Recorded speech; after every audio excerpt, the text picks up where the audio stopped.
the north. Who told you so? The last election, if people voted for Peter Obi well, the Middle Belt voted for Peter Obi overwhelmingly. In Maiduguri, they voted for Peter Obi over. Look, everybody knows that. Everybody, even those Yoruba and Milokons, they know that if Peter Obi becomes president, this country will change. They know it. Everybody knows it. But by God, some Ebos, particularly your traders, your attitude can be so annoying. I said some. Because the reason why is it because most Ebos are traders. They are the ones people meet every day. If I go out today, in the next couple of minutes, if I go out now, there's a more tendency that I will confront an Igbo man than any other person. In fact, I may not confront a Yoruba man for the whole of the month, but I'll definitely confront an Igbo man as I go out today. So Igbos are the most confronted. When I don't mean fight, oh. Look, stop picking my statement. Take the whole thing. Have you taken custody of your attitude of your traders in the market? So Igbos are the ones that people meet every day. So they are the ones that people see and record mostly. It's not as if Yorubas don't have bad characters, or Urubos don't have bad character, or Ijos don't have bad character. But I may not meet an Ijo man for the whole of this year. I may not meet an Isoko man, which is my direct neighbor, for the whole of this year. But I'll definitely meet an Igbo man if I walk out. Let me tell you something that happened. Mo neke chimasi chidebere. My boy, who just finished his remedials at the University of Jos, said he can't stay at home. He wants to be working. He just wants to have a taste of working. So he went out to go and work. The salary is just 8,000, but they'll be giving you 500 every day. That's approximately 5 times 26. That's 13,000 plus 8. That's 20-something thousand. But it wasn't about the amount, because what we give him every day, just to have the experience of doing something. On the day of the final day of the work, make this man pay him. He didn't pay him all. He didn't pay him all the money. Now, don't get me wrong. I'm not stereotyping. I'm not saying every Igbo man will behave like that. But that's an encounter with an Igbo man. Now, concerning Simon Ekpa, you should learn how to talk less. I will do this. I will do that. Take a good look at when Fulanis came out and said that, look, because we seem to forget very easily. When Fulanis came out and said that, look, they are going to give 100 million naira to anybody who provide information on how to arrest Nnamdi Kanu. Within 1 week, the next 2 weeks, Nnamdi Kanu is in Nigerian prison. That's how people behave. You don't talk. We will catch Nnamdi Kanu. We are going to burn Nnamdi Kanu. We are going to... They don't talk. You are the one... Before they arrested Nnamdi Kanu, you've been the one talking. After they arrest Nnamdi Kanu, you've been the one talking. How can you not do things without talking too much? Is it not possible that you can actually do things, plan things, execute it without anybody hearing? All we just see is when they implement it. There's this parable that Ejiro, that your father they always do for me. Say they know when elephant born picking abi. They'll just wake up in the morning say don't born. They know when he get belle or cow. You know they know when cow get belle. Now until he born picking, you know say so this cow been get belle before. So why don't you learn how whatever plan you have, be covert about it. We'll bring Nigeria down. We Republic of Biafra. We have created new currency. We have done that. Still, on that 10 years, we'll still inside this Nigeria. They complain, say Biafra will come. Why can't you learn how to plan inward and make less noise? More talk. And the person that comes to tell you the truth, you start abusing the person.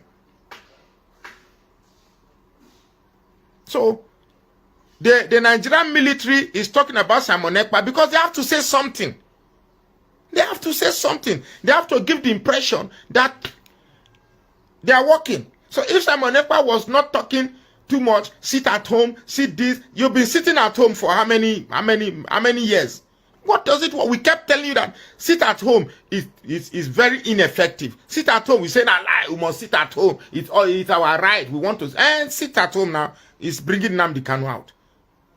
Why can't we learn how to plan secretly? There are more strategic things. See, you must first, before you embark on a fight, you must first assess how much disadvantage you have.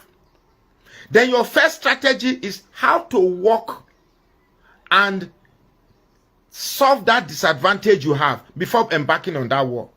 Not just thinking that there's a guy who told me that during the Civil War, it took 3.5 years for that Civil War. Imagine then, now that the war is going to last 7 years.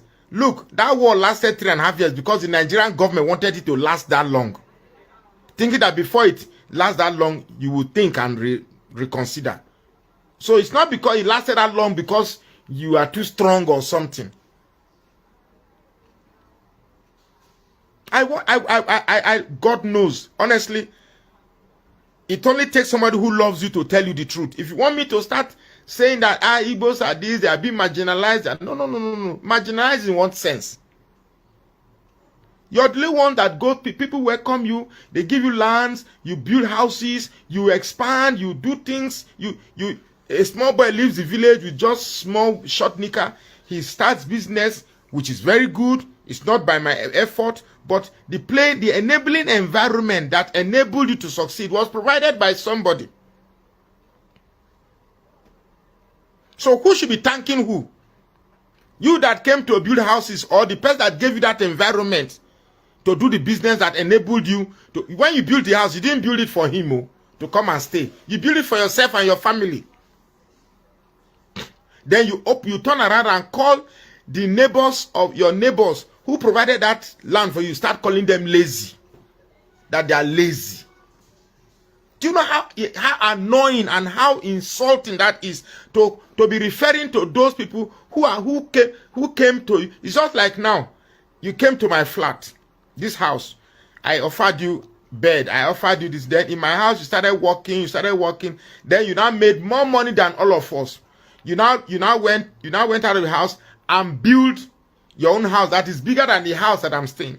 Then I hear that you are referring to us that we are lazy. Do you know how annoying that thing is? So, Simon Ekpa is somebody I know very well. It's somebody I've spoken to.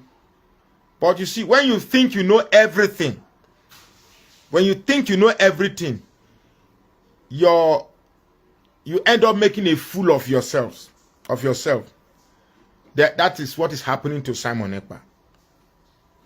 Then regarding the houses that have been demolished in Lagos, look, when you are used to crying and complaining, people will do, like I told you, I just made an example between a 20-year-old boy and a 2-year-old boy. If the 2-year-old boy knows that anytime they touch you, start crying, this one don't beat me, oh. You see this one, they beat me, bah. You don't beat me, don't collect my sweet. This one come and touch you, start complaining. Every other boy that sees that the only thing you do is crying will do anything to you. If not, if they know that breaking houses and it's deliberately targeted at Ebos, what is your response mechanism? Complaining. They are breaking Igbo houses. Come back home. Come and invest back home. Home where? You don't have the space to invest the huge type of structural investment that you have elsewhere in Nigeria. You don't have that space. Let's be very factual. You don't have it. Don't mind that in those 5 states, in that small place, you have to provide farming land. You have to provide road network. You have to provide recreation. You have to provide many things. Then where will all the structures that you are saying they should come back, where would they put it? And besides, the business you are building, in my economy, they say proximity to to sell. You are taking businesses out there because your direct market is where you are located. So if all the spare parts sellers take all their businesses back to the southeast, who is going to buy the spare parts? Because 90% of spare part dealers are Ebos. So if everybody decides to go back to the southeast,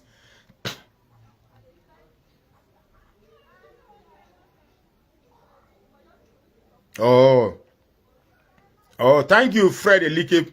Today we no fight. You said something that's like, so if you have a strategy, you must not be for Nnamdi Kanu's 8 years plus. How long has Nnamdi Kanu stayed in prison now? I think 3 or 4 years. How many years? No, now since COVID, around COVID-19, they lock Nnamdi Kanu. That's about 3 years. 8 years plus 11 years. We are Biafra. Biafra national anthem. Biafra money. Biafra flag. Biafra states. Biafra this. You are Igbo. You are not Igbo. You must answer to be Igbo. Oraka is Igbo. Just anyhow. In all of this, you must learn. When they say Igbos are not united, we are not saying that you cannot be united to form Eyimba Football Club. We are not saying you cannot be united to form a market meeting. But when it comes to political unity, you don't have it. Unity in politics, you don't have it at all. And until the Igbo man learns how to say, okay, this is our brother, let's stand by him. Whether I'm in Abga, whether I'm in this, look at this guy, Fayoshe. He's in PDP but fighting for Tinubu. Look at this other man, this my useless friend, Femi Fani-Kayode. All of a sudden, you just change because even though it's bad, if it is entrenched in tribalism, because there's a difference between tribalism and supporting your own because it's good. Because Igbos, everybody has tribalism. But political tribalism, Igbos don't have it. Political tribalism. Lily Ahmad, if you have this space, I'm not saying you have space where? I hope you are not referring to Roboland or as Southeast. I hope Lily Ahmad, I hope you are not referring to those people you annex and force them. Because Igbos are in Delta State, therefore Delta is Igbo. I hope it's not that space you are talking about. Because when that time come, we go show and say our sense pass on 10 times.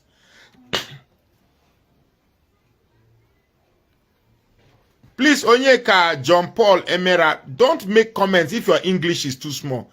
I didn't say you don't have to say, oh God, we have the structure. Withheld that statement. Do you know the Southeast very well? There are many lands. Where? Look at the map. Well, it's your if the lie you tell yourself makes you sleep well, go ahead. Because one of the most difficult things is trying to tell sense to an arrogant person. You have land. Where? Let me know. With bicycle, you know you can ride bicycle from one state to another state in one day. It's a place that I've driven. So if it makes you sleep well, because you think you are sufficient, please go ahead. I can't force you to agree to my narrative.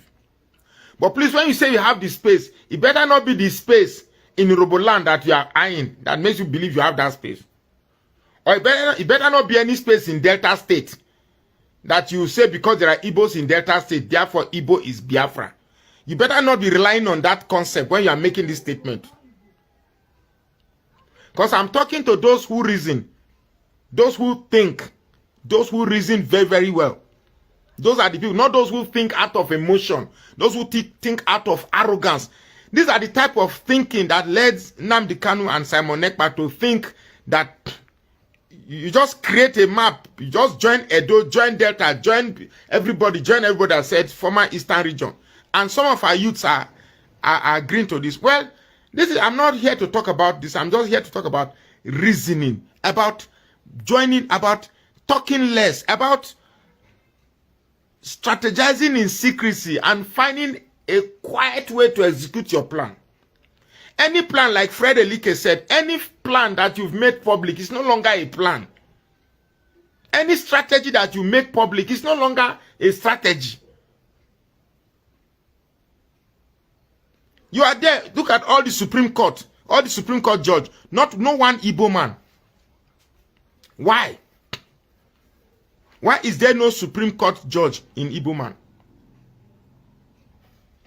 When they point an Igbo man in Delta State that doesn't do well to the favorite of Igbo man, you say, he's not an Igbo man. But when it comes to Biafra, you say, no, he's an Igbo man. I mean, stop confusing people. This guy that worked with Mahmoud Yakubu, what is his name? This INEC guy. How's his name just disappeared from my head? He's an Igbo man. Worked with an Hausa man to rig his brother out of presidency. No amount of money. Let's revert the case that an Igbo man is the one that is the INEC chairman, and then the second in command is a Fulani man, and then the person you want to rig out is a Fulani man. No amount of money in the world will make a Fulani man betray his own. Never. It's not possible. No amount of money in the world.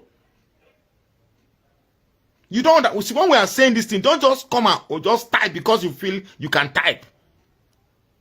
See, right here, I wish I've taken my bath and I'm inside the town. I would have stopped one Fulani man or one Hausa man. Just say, how much will I give you? How much will he give you? How much will I give you? Not to support Tinubu.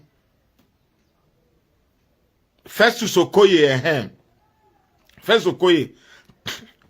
They will say no. When you want to make a point of Biafra, first Sokoye is an Igbo man. When they point to you that look at what he did, you say he's not an Igbo man. Stop confusing us, I beg. When they say Biafra was started by an Igbo man, you say no, it was started by an Igbo man. It was generated by Major General Chukuma Nzogu. He's from Asaba. He's not Igbo. But when you want to say Biafra, you say no, those in Asaba, they are Igbos. I mean, stop confusing me. If Asaba is Igbo, let it remain Igbo. If it's not Igbo, then stop referring to them as Igbo. Don't be using narratives of convenience. When you want to make this argument, you say it's an Igbo. When you want to make the other argument, you say it's not an Igbo. So, my brother, let's not fight ourselves. But in order not to fight ourselves, we must put this truth forward. If first Sokoye was a Fulani man, and he was the one in charge of INEC. No, the first Sokoye was this as he is like and is in charge of INEC. Then the second strongest man there is Mahmoud Yakubu. And the person they want to rig is Atiku. No matter how kind of money it do not happen, that rigging cannot take place. But here we are. They not only rig Peter Obi, the same first Sokoye went about different news media defending the rigging they did because he has made millions of dollars that will last him and his family a lifetime at the expense of the betrayal of the entire South. If Peter Obi was a man like Shore, you think say the country for them in peace? You think say the country for them in peace? In a way, why I really didn't support the idea of revolution is because at the end of the day, this will still find a way to turn it round. The likes of Simon Ekpa will now come and say that we are the one. Before you know it, everybody will draw their hand. It will now become Igbo versus Nigeria. That's why I'm afraid of this. Not be to come social media, they attack Magnus Oraka. Go and get your stand. You are too blessed to be crying in Nigeria that you have been you are too blessed because you don't even know how to go about understanding your strength. Out of the abundance of the heart, the mouth speak. That the area of the water land in Delta is one that is Robo. The land there is Igbo. You see, if they get that Biafra today, there will be problem between Igbos and their neighbors. That's just the truth. If the likes of Simon Ekpa and Nnamdi Kanu are the ones that made Biafra possible with their ideology and the way of their thinking, there'll be problem. Because the Biafra concept has no ideology of equality. The Biafra concept have no ideology of respect for other ethnic nationalities. It's just about, let us determine it for you. You follow. Don't ask questions. Just follow. Because we are doing you a favor. You should be grateful that we are liberating you. Freedom. I keep asking, freedom from who? Nobody has come to tell me who you are freeing yourself from. Freedom from who? Freedom from the 2-year-old that you can beat? Now you are trying to tell some people that if we start a revolution now, the Hausas and the Ebos will find a way to turn it round to become a Biafra thing. They'll give it a Biafra title and it will stick. I know that is how it's going to end. Look at the NSAS. What killed it?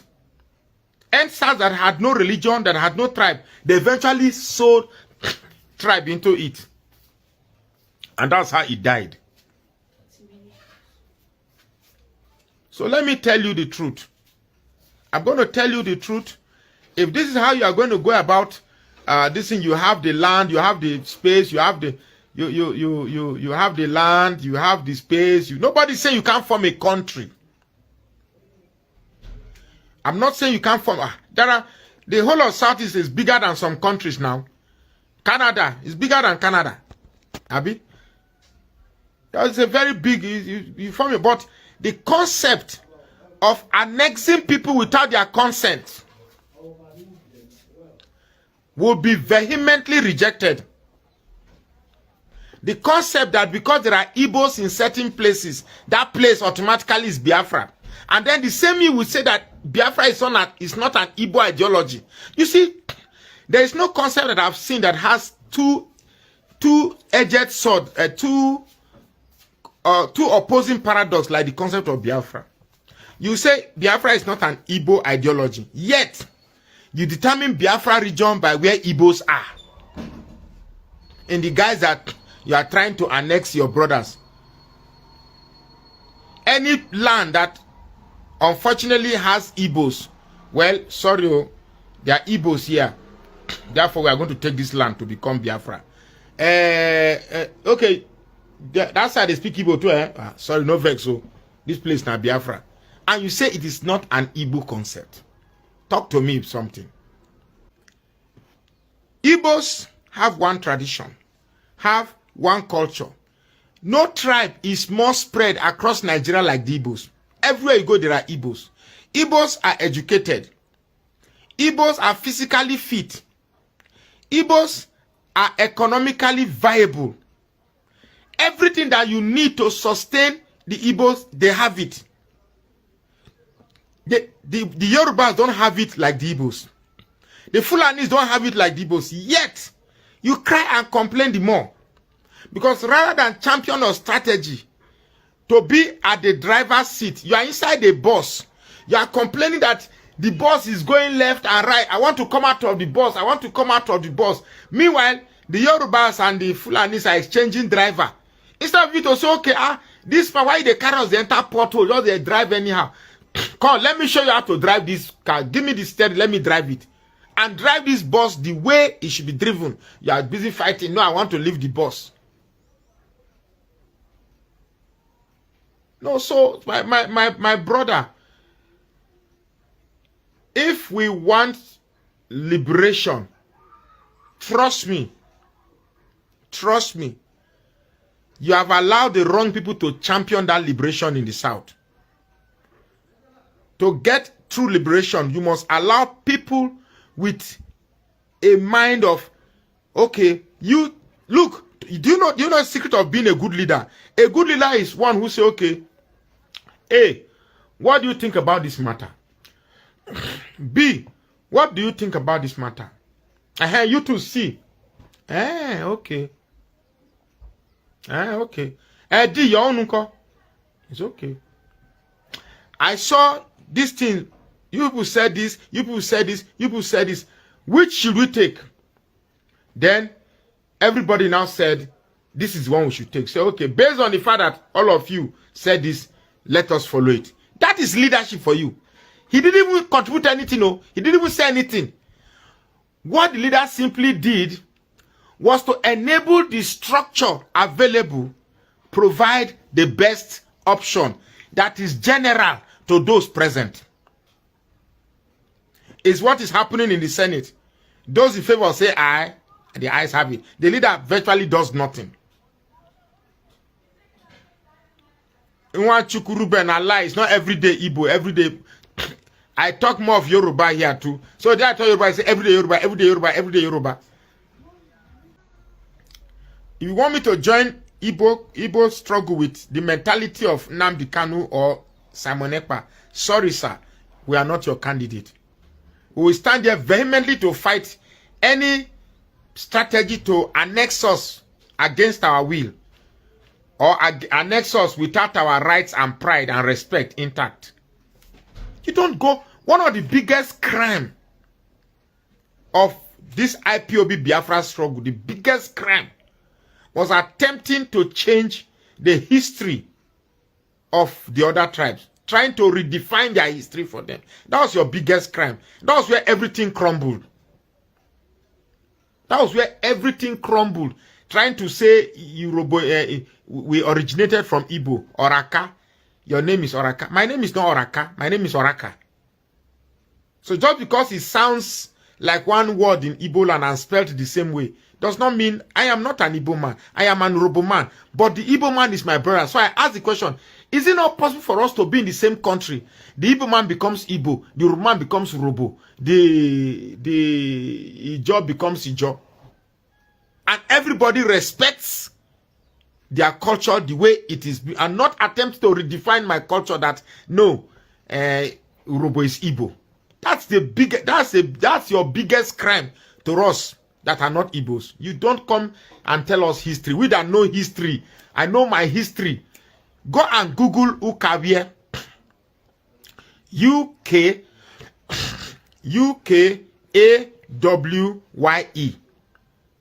Ukawye, the father of Oraka, is in history. He was killed by white men in one river when they were trying to cross. Blah blah blah. Forgotten the history. So I know my forefathers up to 5th generation. Magnus, son to William, son to Oraka, son to Ukawye, son to Echekeme, son to what? I don't forget. And then you come to tell me that I don't know history because somebody just carved a history for you. Look, usually kings are custodians of your history. Like the Olu of Orina, if you go and meet him, you will see his father, his father's father, his father's father's father, his father's father. Then they can trace their history down to generation. Then you that don't have king, you want to talk to me about history. Again and again. Hausa, Igbo, Yoruba. If they say, let me arrange in order of kindness, is Igbo man, Fulani man, then Yoruba man. You know of kindness. That's just the truth. But to say that I should come out and say you are perfect, that I will not do, sir. Because nobody is perfect. No tribe is perfect. So when we discuss this imperfection with a view to fixing what we can fix, and you said no, you are this imperfection. You said no, we are perfect. No, then we are not ready to change. We are not ready to change. And for the man who said I campaign for Peter B, people clap for me. I didn't campaign for Peter B because I'm an Igbo man. In fact, all the things I did for Peter B, I never even saw him as an Igbo man. One day, I did what I did for Peter B because he was a better option, and I really believed he was going to change this country. I beg, please follow this page and share this post now.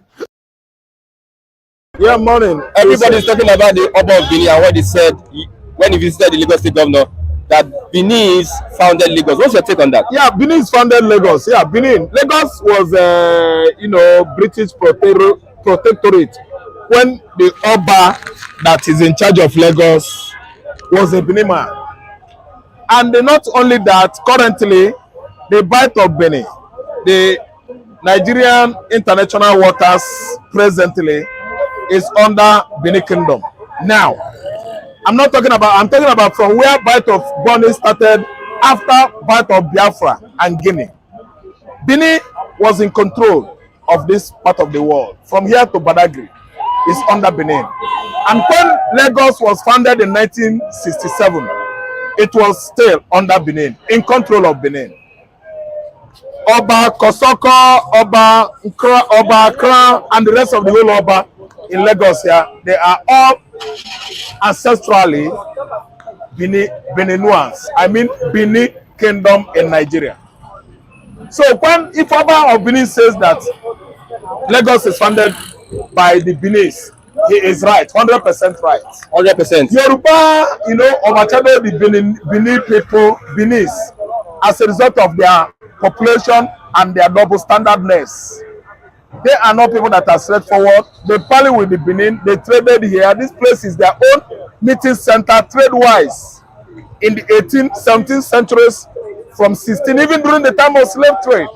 It was recently that the Eko people, the Aworis, the overwhelmingly outsmarted the Benis, and they have taken over here politically. Benin man is the owner of Lagos, historically, and I stand by history because history is it.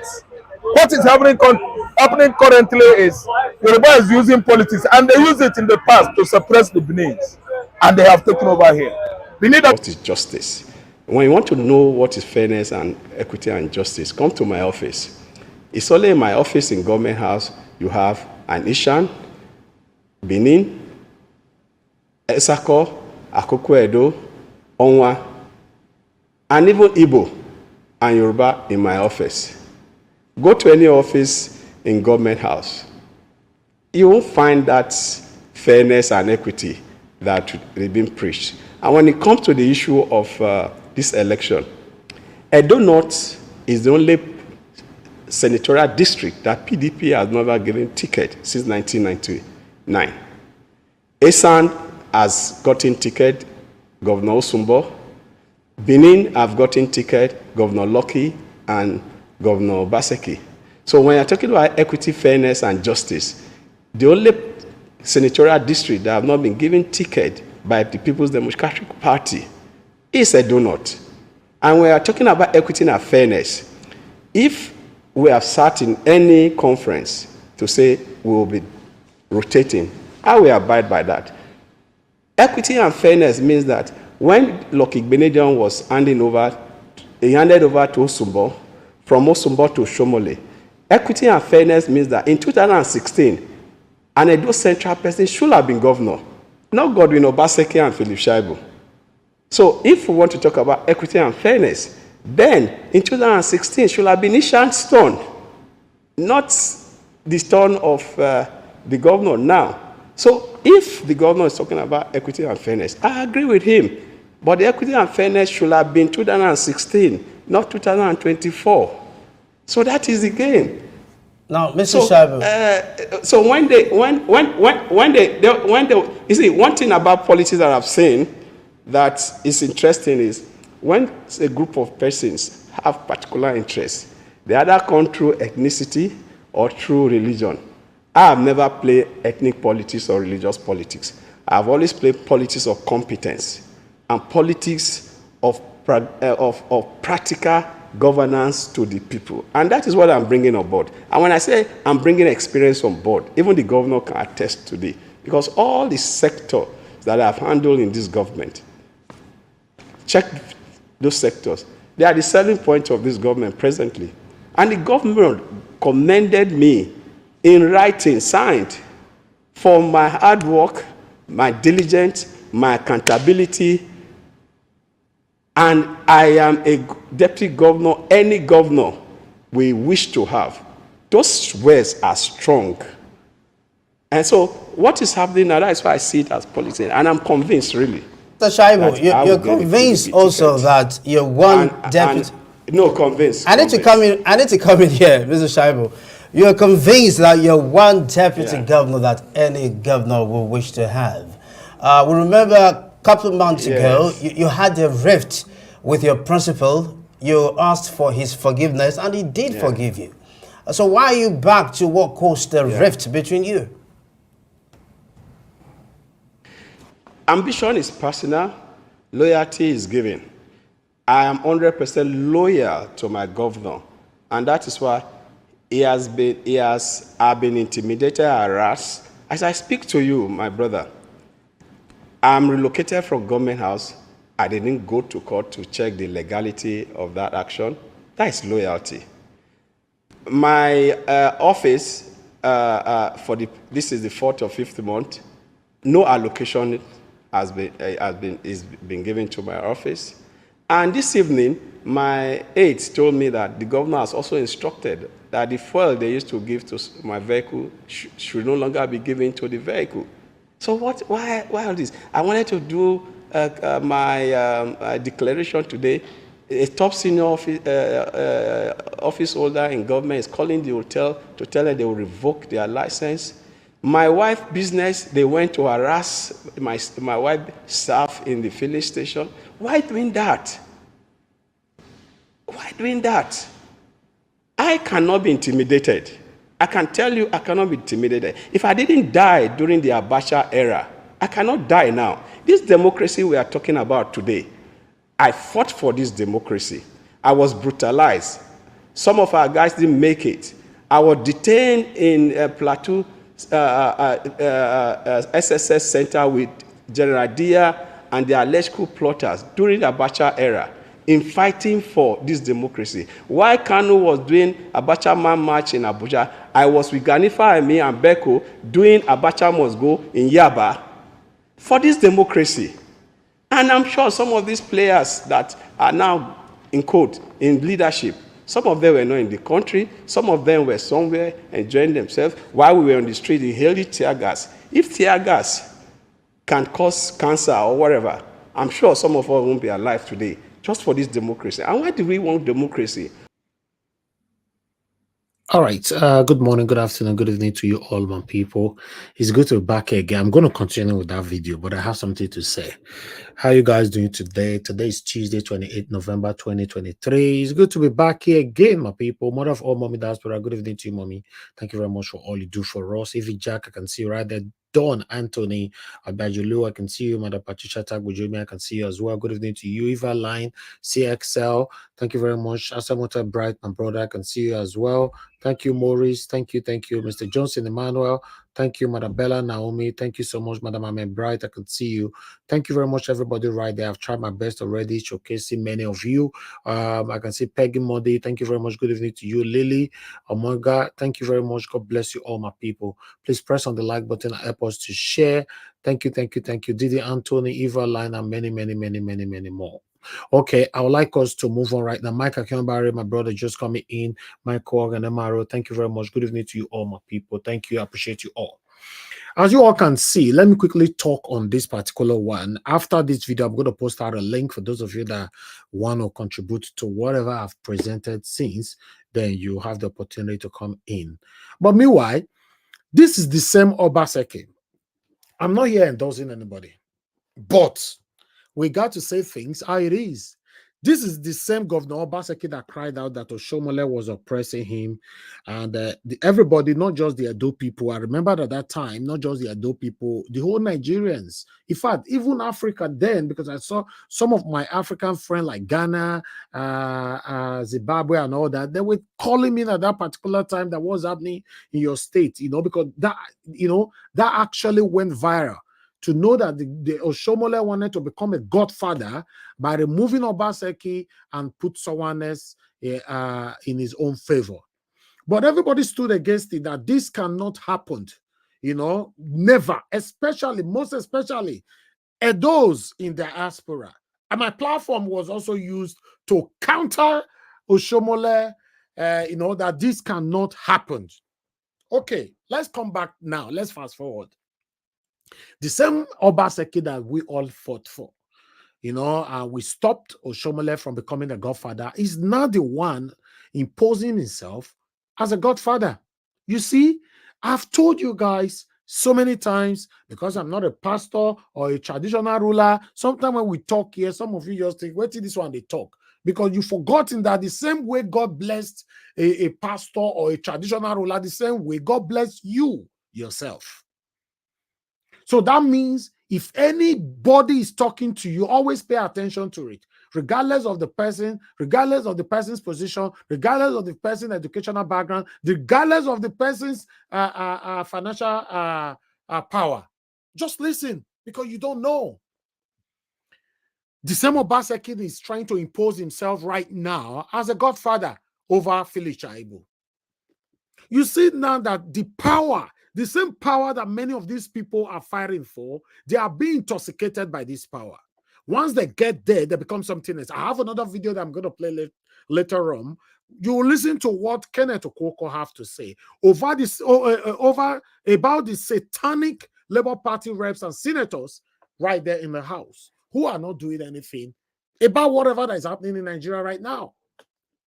But remember, when the voting were going on, election were going on, everybody was saying, oh, any penny tip labor, preach anything to do with labor. Look where we are today. Who is actually speaking for you today?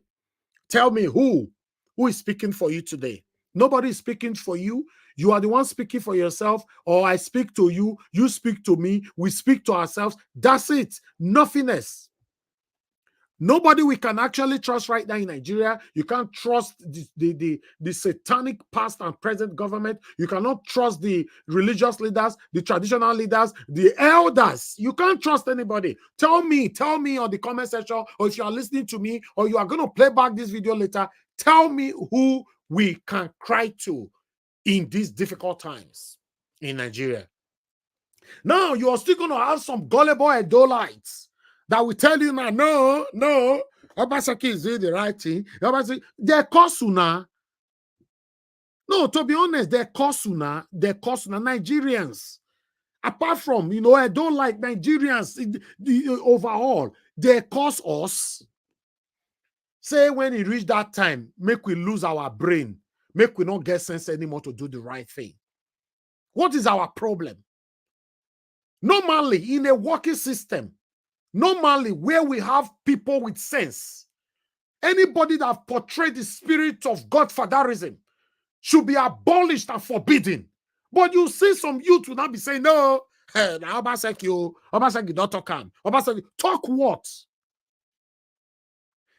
Now, Philip Shaibu is confessing or talking right now that, oh, Obaseki is bullying him, suppressing him, he have not paid him anything, he drove him out of the government house and all that, blah, blah, blah. They are even threatening his wife and all that, right?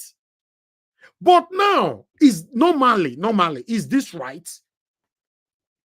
Let's assume. We are not here to advocate for Philip Shaibu or no, but is it right to treat human being like this? And why must Obaseki bring a candidate? Why? The same thing Wike did in Rivers State, right? The same thing Tinubu did in Lagos State. The same thing Yaya Bello did in Kogi State. And many more. And we fold our arms, pretending that everything is normal. We should live with it. You will see some gullible Nigerians will be telling you, after all, and so now we can't change it, and not be so it be before. Now say you'll be before now. How long are we going to continue like this? What kind of life is this? It's crazy. Now, I want to tell Edo people, if you allow this to happen, unfortunately, many of you living there now will suffer. Because unfortunately, many of you that supported Governor Obaseki refused to criticize this man till today. Many of you. Apart from me, yes, I supported Governor Obaseki. I've said this so many times on this platform, with my platform. We were coming out more than 3 times a day for Governor Obaseki. We're having series of debates here. Immediately he was sworn in his second office, I started criticizing him. That is when I lost so many supporters here, so many followers here, who told me, oh, Raja was, how could you be criticizing somebody that just got into office? You would have given him time to relax, to rest, to plan, to do this. Now we did so. 8 years is almost completed. What a shame. Look where we are. And now the same person want to impose someone else into the Edo State as a governor that will succeed him. We can't continue like this, my people. Regardless of what. Some of you might be listening to me now. After all, and I'm not from Edo State, not concern me. The whole thing concern us is like a football. It's rolling around because it'll be happening almost all the states in Nigeria. Yes, it concerns us. Because I believe now the only election remaining now is not the Edo State or maybe 1 or 2 more. But the biggest right now that everybody's looking up to now is Edo State. And suffocation, oppression have already started by the state governor, who will come on air and pretend with his authentic face to you on a national TV that everything is fine, whereas nothing is fine. It's very sad. You heard the deputy governor talking earlier on, right? All right. I would like us to move on. Let me post out a link. Let's listen to this. Then before we move on to another one, in case you want to join us, please click on the link. Thank you very much, my people. Good morning, good afternoon, good evening to you all. Dr. Alexander Gomez, thank you very much. I can see you right there. Thanks for all you do. Thank you very much, my people. That's a link. Click on it and join us right now. All right, we're already having a call. Oh, Mr. Bright, this time is not the time to call, but meanwhile, I give you the opportunity to speak to us. Please go ahead, talk to us. Good evening to you. Oh, thank you so much. Thank you so much, Mr. Nanjawosh. Good evening and good evening to everyone listening to us.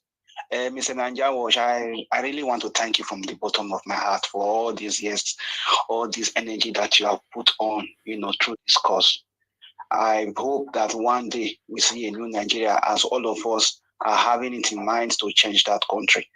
You see, let me first of all tell you something. Do you know that you yourself, as the anchor of this program, and your panelists that always comes to every day to talk about the issues in Nigeria, you people do more than the senators we have in Nigeria.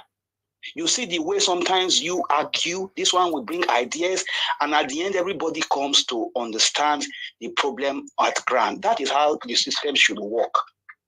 I listened to Shaibu just now, talking that how he fought Babangida must go, how he fought for democracy, how he sustained tear gas. It means that you see, most of us fought for Babangida, fought during Babangida must go. Does it mean that I should be in power? And he's saying that he did so much. It's only in Nigeria that a politician will just sit down in his comfort zone and be speaking that he did this, he did that, he's one of the best. In Europe, you don't do that. If you do that, you're out of office because the people elected you there and you told the people you were capable to carry the cause. So you cannot come and be sitting there and be saying, I did this, I did that, I'm doing that. What I see in Nigerian politics today is that the politicians live in a different world. Then the citizens live in another world. We as citizens, we fight for our own. What we eat, our salary, whatever dividends we are supposed to get from the government, we do it ourselves. They themselves, they fight themselves to agree among themselves. They eat and they continue to eat. You cannot imagine a state like Benin City. Now, election is coming now, everybody is coming out. Do you know that when Governor Obaseki was contesting for this last governorship election, he had an opposition, which was supposed to be Ize Yamu. I'm asking you today now, Najawosh, where is Ize Yamu? How many times have you seen him on national TV or on state TV? Talking about what is happening, affecting the people of Edo State. Even that time you were talking about the issue of land grabbing. Where were they as opposition to fight the current governor? So that before election now comes, people will not have the idea of the people they want in power. It's not when the election comes, all of them will not come out from all their angles and say, I'm from this thing, this one. Look at Shaibu, he's already talking, Edo North, Edo South, I am not religious, I'm religious. We live in a mess.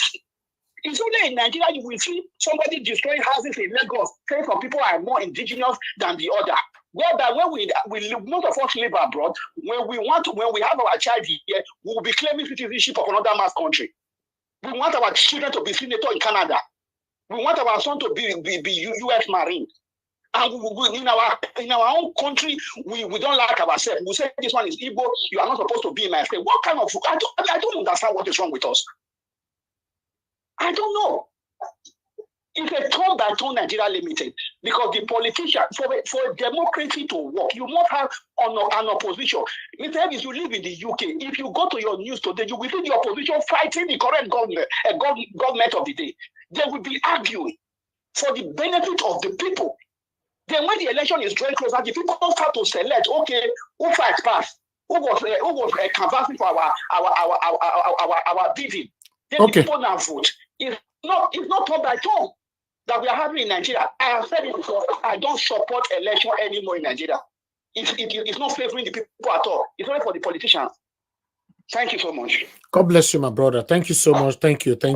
That is the first caller for today, but I'm not going to pick any other call because I need to finish my presentation right now. Thank you very much for your understanding, my people. Appreciate you all that just joined us right now. But let's quickly finish what the Deputy Governor have to say here. Why doing that? I cannot be intimidated. I can tell you I cannot be intimidated. If I didn't die during the Abacha era, I cannot die now. This democracy we are talking about today, I fought for this democracy. I was brutalized. Some of our guys didn't make it. I was detained in Plateau SSS Center with General Dia and the alleged coup plotters during the Abacha era, in fighting for this democracy. While Kanu was doing Abacha Man March in Abuja, I was with Ganifa Emi and Beko doing Abacha Must Go in Yaba for this democracy.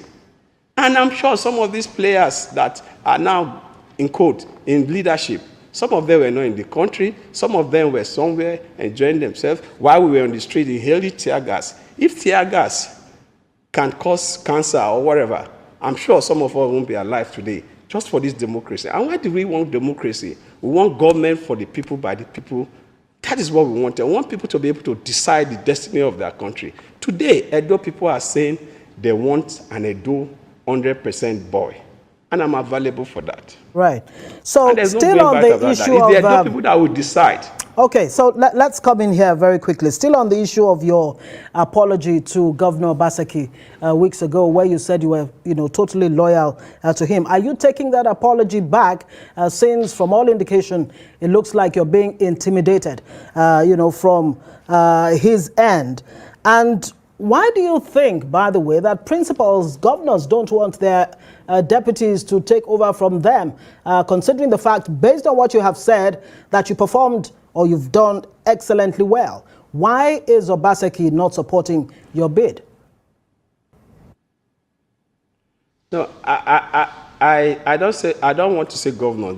When you say governor, you are generalizing. No, not governors. Fayose wanted to hand over to his deputy governor. In fact, he nominated and supported his deputy governor, though he didn't make it, but he wanted him.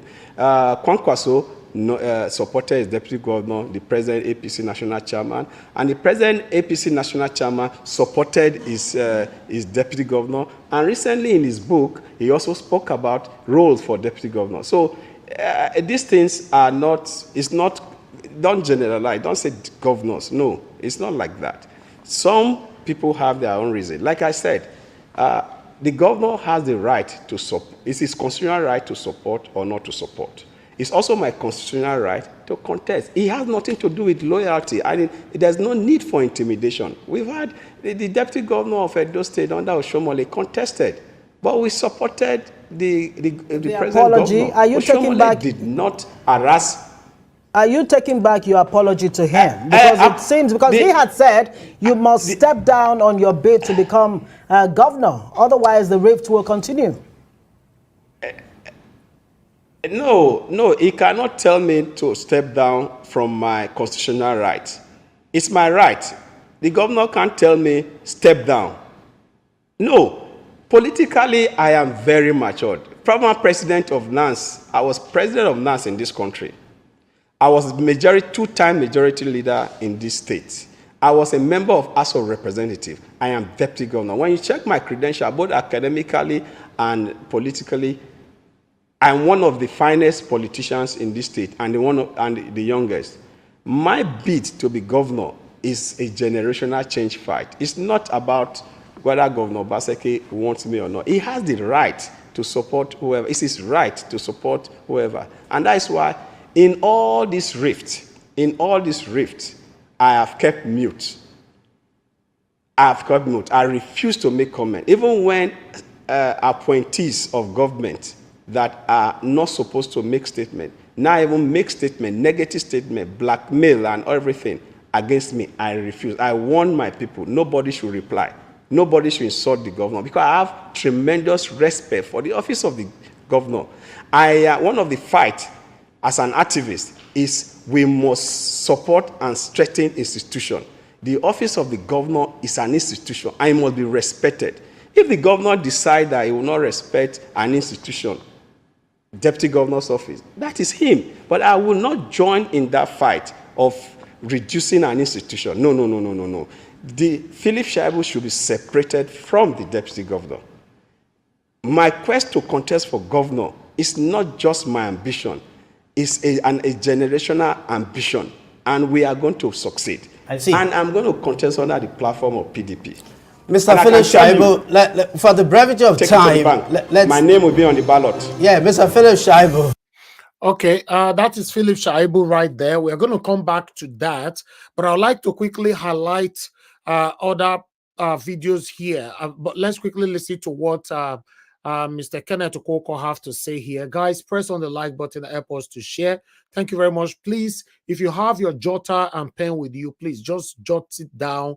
Everything we've presented today, in case it gets to your turn, you want to contribute to it, it's not going to look too zigzagged or cumbersome to you.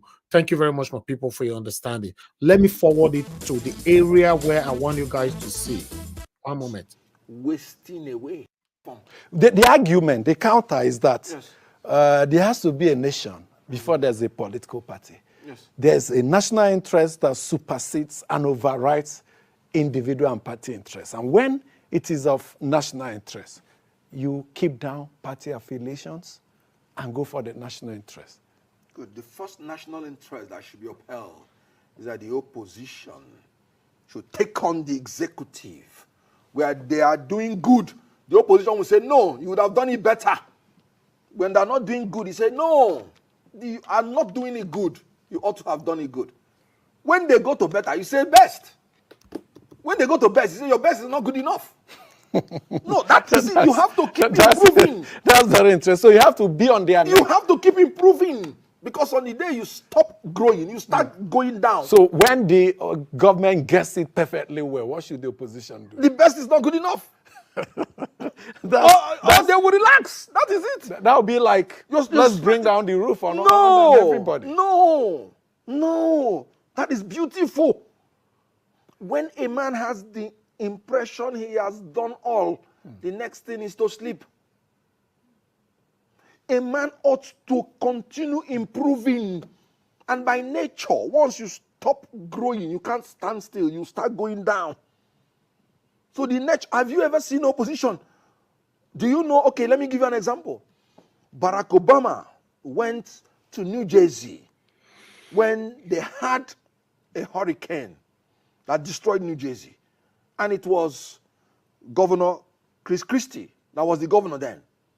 And he was of the Republican. Well, Barack Obama did very good things to them. And he was praising Barack Obama. And the election was close. Barack Obama did a very good thing.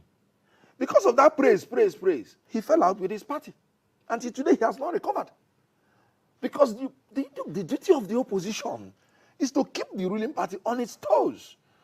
He would have just said, oh, Mr. President, thank you very much, but this is not good enough. You know, just to make him to have a room to do more. But look at what is happening. a member of Labour Party, who is a member of the House of Reps, when he came in, when he attended the first meeting with the president, he came out and was more loquacious than even people of APC, praising what the president did. Hey, president, hey. And he'd be wondering, does this man even know what he is there for? His argument, I recall, was that when elections are over, there's always a need to rally behind the president. I've raised it before. I'm just hearing that the first time. Would there never be a time when partisanship should stop? Then stop partisan politics. If you want it to stop, then let's go for one party system. You are in partisan politics. You just call it partisan. And then you say you should stop. You want to go into a president who raised the price of fuel from 190 something to 600 and from the first day he's in office without making adequate arrangements, and you're saying he's doing well? So in as much as we agree that democracy is more of a process than the outcome, you insist opposition must also be a process continuously running alongside democracy. Exactly. For the sake of the people. I did not join politics to pander to the will of a political party or a politician, but to the will of the Nigerian people, who by now they are expecting their nation to be a superpower nation. But you're a member of the Labour Party. Yes, I am. So are you indicting your own political parties that is not doing it? It is not even the party that is the issue, but the elected members. Recall that the party, Labour Party, came out publicly to disassociate themselves from the illicit and corrupt 165 million naira, whether it's bulletproof or it's not bulletproof. I don't know what it is. 165 million naira for each member of the National Assembly. Labour Party said, no, this is corrupt. We don't need this thing now. Not one member of the elected persons of the Labour Party in the National Assembly rejected that. Exactly. Or even vehemently condemned that in the House. So it's not even about party. But let me tell you, does it not suggest Labour Party should not be exonerated completely. Yes, because they should have a hold on it. They are the ones that sold the application forms. Yes, you should have a means to discipline your members, or else you risk anarchy and you risk being irrelevant. That is what is happening to PDP. In 2015.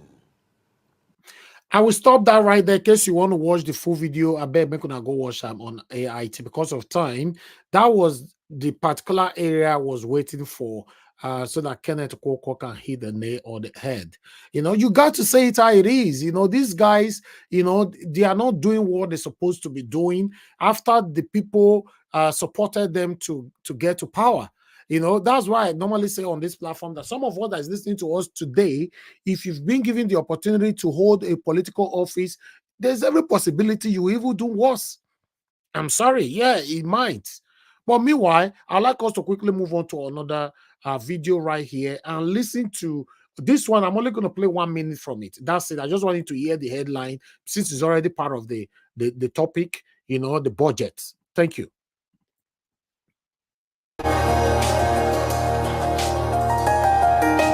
The Federal Executive Council has approved a 27.5 trillion naira budget for the year 2024.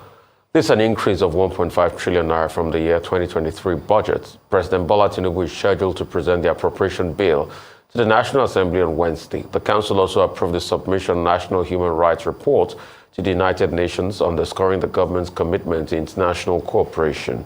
State House correspondent Adesuwa Marwa reports. The Federal Executive Council meeting this week addresses pivotal issues spanning the economy, human rights, and airport security checks. The Minister of Budget and Economic Planning secures the green light for the 2024 appropriation bill. The approved proposed budget, totaling a staggering 27.5 trillion naira, allocates substantial funds to critical sectors, prioritizing the 8-point renewed hope agenda of the administration, which is an increase of over 1.5 trillion from the previously estimated using the old reference prices. Okay, I'll stop that right there. Very unfortunate, but we're going to discuss all of them together. Let's quickly go to Oji Okpe, that will take it from here. God bless you all.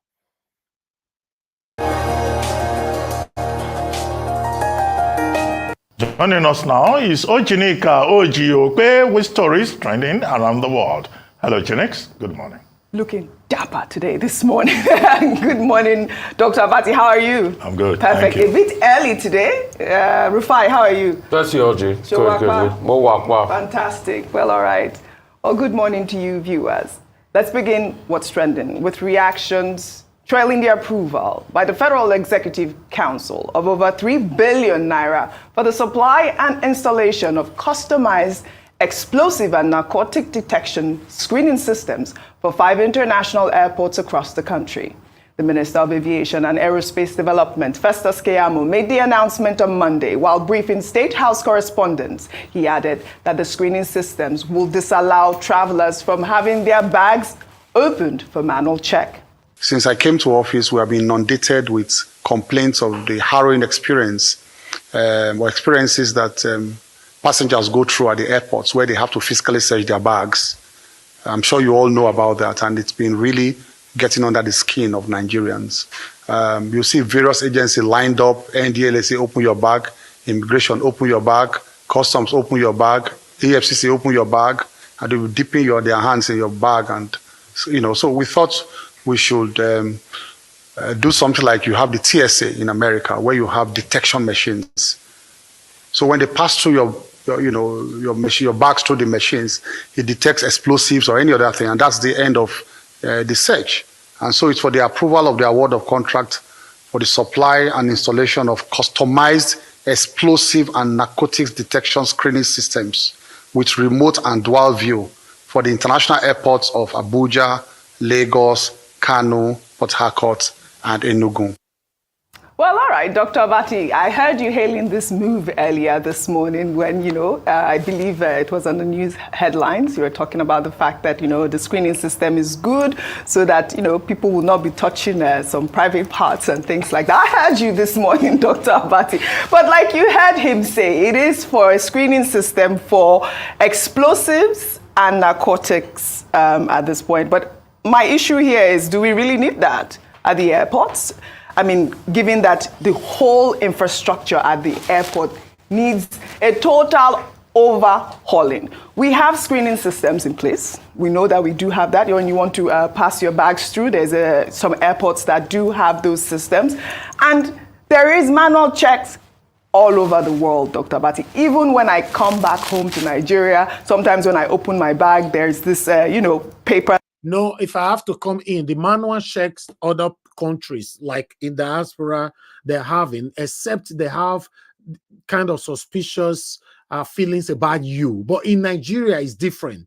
They open all your bags, they use their filthy hands to remove all your belongings from your luggages, and then putting them, in fact, after they've managed to scatter everything, then because they need money, you will not be the one that will start packing. You know how stressful it is for anybody that is traveling to Nigeria to pack their luggages. Now, these filthy hands will end up dissolving and scattering everything in your luggage. You will now start putting everything back. And after all that, you will still pay. You will still give them money. So their reason, their main reason of doing this thing is not because they want to see if you are carrying any kind of exhibit or prohibited items into the country. They are doing it to frustrate you so that you can bring out money. Simple as ABCD. So if they need to address this, they need to go straight to the point. They have to also talk about the trolleys, that people are collecting huge amount for you to have trolley to take your luggages out of the baggage area. All these things are extortion that is frustrating Nigerians in diaspora or Nigerians or anybody traveling to Nigeria. This must be addressed. Thank you. Let's move on from here. That would show that the TSA had checked my bag manually. They'll open it up and they'll check it. So I don't know if this is the right time to be, appropriating 3.2 billion naira for screening of explosives and narcotics. No, privacy is the point I was talking about. Okay, let me hear how much satanic Obaseki and his cabinet are spending for dinner in Edo State. Let's quickly listen to that so that we can move on because of time. Obaseki, this one will not go surprise. Just I'm not gonna see him. The same people that you thought that we come out to fight for the people, they are always there for themselves. Let me take it back a little bit. You cited the example of Mr. Of the budget report, which your luggage. Oh, I've had an incident where my luggage stayed a day over in the airport. Before you got there, they are torn through the luggage. Oh, I've gone through a lot of suitcases. Yeah. Every time I travel, so they I have tear to through replace it, my especially suitcase. that place that they normally put luggage. How come that they go there, they tear through it, and the airport authorities can't do anything? They will have findled and put out and stolen things from your luggage. All right, I think we've done justice to this story. That ILS thing is so important. It gives everyone anxiety to be on, on air, just waiting to land because, there's not enough landing system. It needs to be reviewed. We'll take another story.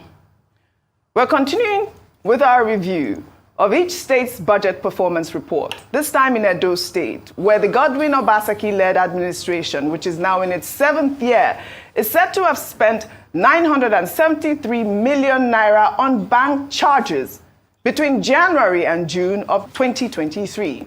This is according to the state's second quarter 2023 budget performance. Make una help me ask Obaseki which bank charge him 973 million naira for bank charges. Una go ask Obaseki. All these satanic Obaseki supporters, if una not come to them on a talk, now God go punish una. Because sometimes when we speak against this man, you come here to say we hate Obaseki. Because you are gullible, you don't have sense. Now, Governor Obaseki spent 973 million naira on bank charges. They need to explain that because I don't know what that means. They need to explain that. Let's move on. Report posted on its website. A further breakdown of the budget report, which is tagged Budget of Resilience and Transformation, also showed that 425 million naira was spent on meals and refreshments, and an additional 330 million naira was expended on donations and gifts, while the sum of 212 million naira was spent on welfare in 3 months. Rufai, you did a great job early this morning with that link that you sent me. Donation and gift, right? Let's take that again. I need to get that figure right again. Of the budget report, which is tagged Budget of Resilience and Transformation, also showed that 425 million naira was spent on meals and refreshments. 425 million naira. Make people the write up for comment section, I beg, so that we can reference back to it. 425 million naira on meal. On Food. Meals and refreshment. Yes, please. Can somebody put it down? 425 million naira. I'm doing that. And an additional 330 million naira was expended on donations and gifts. 330 million naira for donations and gifts. I beg, help me ask Obaseki. Who Obaseki give gift? Because all this, because I saw during that time, you guys saw when I brought one of the social media influencer here, who told, that was 3 years ago, that Obaseki gave her 5,000, that 3 of them went there. Obaseki gave them $5,000 when they were leaving the government house. She came here to talk to me, right? Now, donations and gift. Who Obaseki they give donations to? Who Obaseki they give gift to? You see, is a big shame to the gullible Edolites. I'm saying this categorically. I'm saying this. Any Edolite listening to me right now, or you are supporting these satanic people that have impoverished you, you are a disgrace. To be honest, you are a disgrace.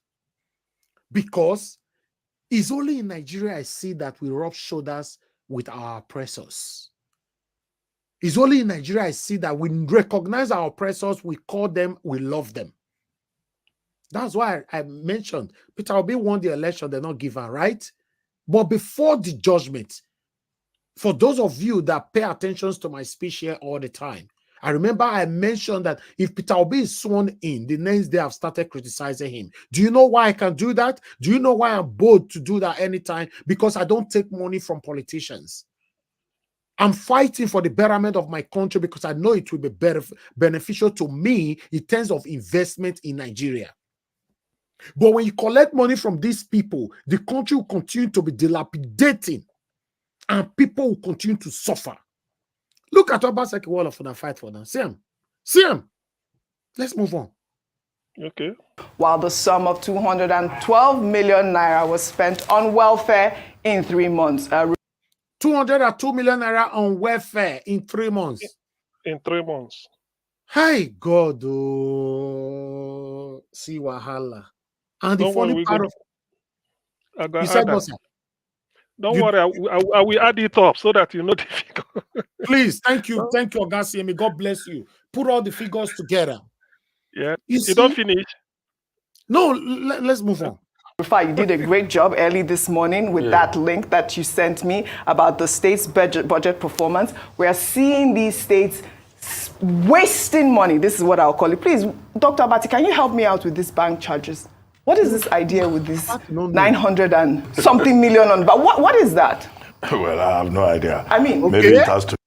Yeah, my people, please let me reference back to Senior Advocate of Nigeria, Ozehome. Because what these guys are doing, in case you are not aware, they will give this thing one name that will confuse you, or either divide us, or either put you and I to start arguing and fighting within ourselves. Even after the fight, we will still don't understand what that name means. Now, I make Buhari talk ways and means. Ways and means. Even the Senior Advocate of Nigeria, Barrister Michael Zehome, say, you don't know what he ways and means. What he mean? He said, you don't know what he mean. Now, Obaseki do so. He said he spent 973 million naira on bank fees, charges. Make una help me ask. Let's reference to what Barrister Michael Zakome have to say. I'll come back to this. Listen to this. 2 weeks ago, the president went to the Senate, to the National Assembly, and said, I want to borrow $800 million. Who has calculator there? 800 million times 760. Can somebody do that? 800 million. 800. They put 60 times 760. That is what the Buhari administration told the Senate 2 weeks ago. They want. Oh, Senate said, Mr. Yes, Senate. Mr. Yes, sir. Senate said, oh, approved. To do what with that money? In the twilight of your going, they have just approved over 400 billion. They say payment of judgment debts. Who are the judgment creditors? Have you not seen the judgment creditors in the last 8 years? These are parting gifts for the boys. Nobody is deceived.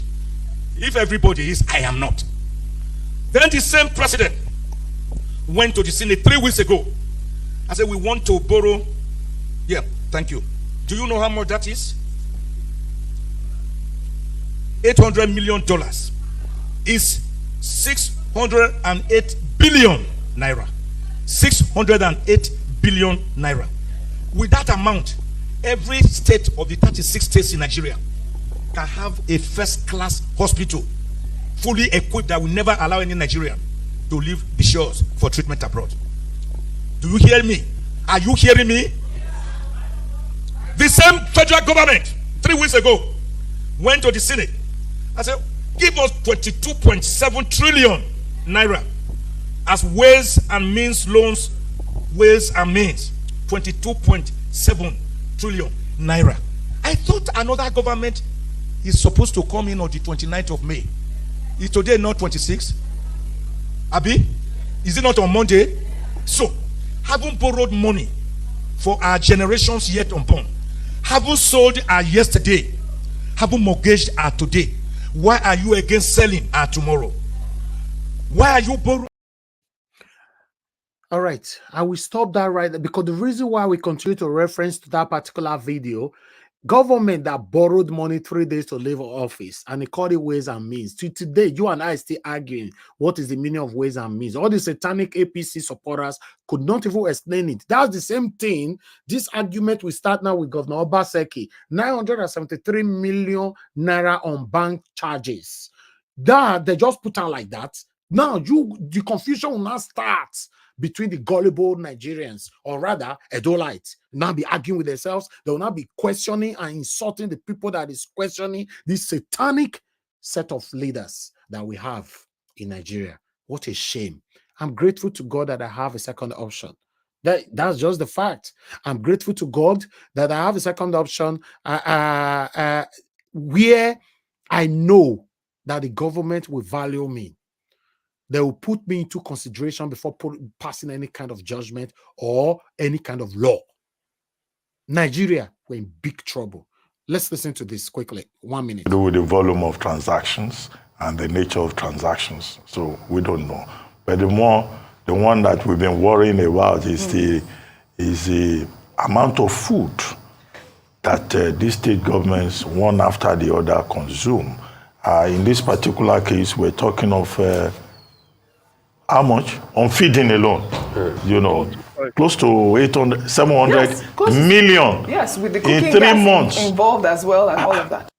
Okay, I'll stop this there. I just want us to start talking, man. And because the way they would listen to this is so annoying. God, 3 months, you spend all that amount in 3 months. And this man have been in office for the past 7.5 years. And we still have people that will come to this platform to say that Nigeria was why you hate Obaseki like this. What does hate got to do with this, for Christ's sake? What does love and hate got to do with leadership? Who asked you make you love them? Who sent you? And who also sent you make you hate them? Your duty and responsibility is for you to monitor them, to checkmate them, to follow them bomber to bomber, to ask them questions. Question them. Nobody give you service, mean go to love them or hate them. Look now. And the funny part of it is that whoever that will succeed Obaseki will not probe him because it's the culture of Nigeria.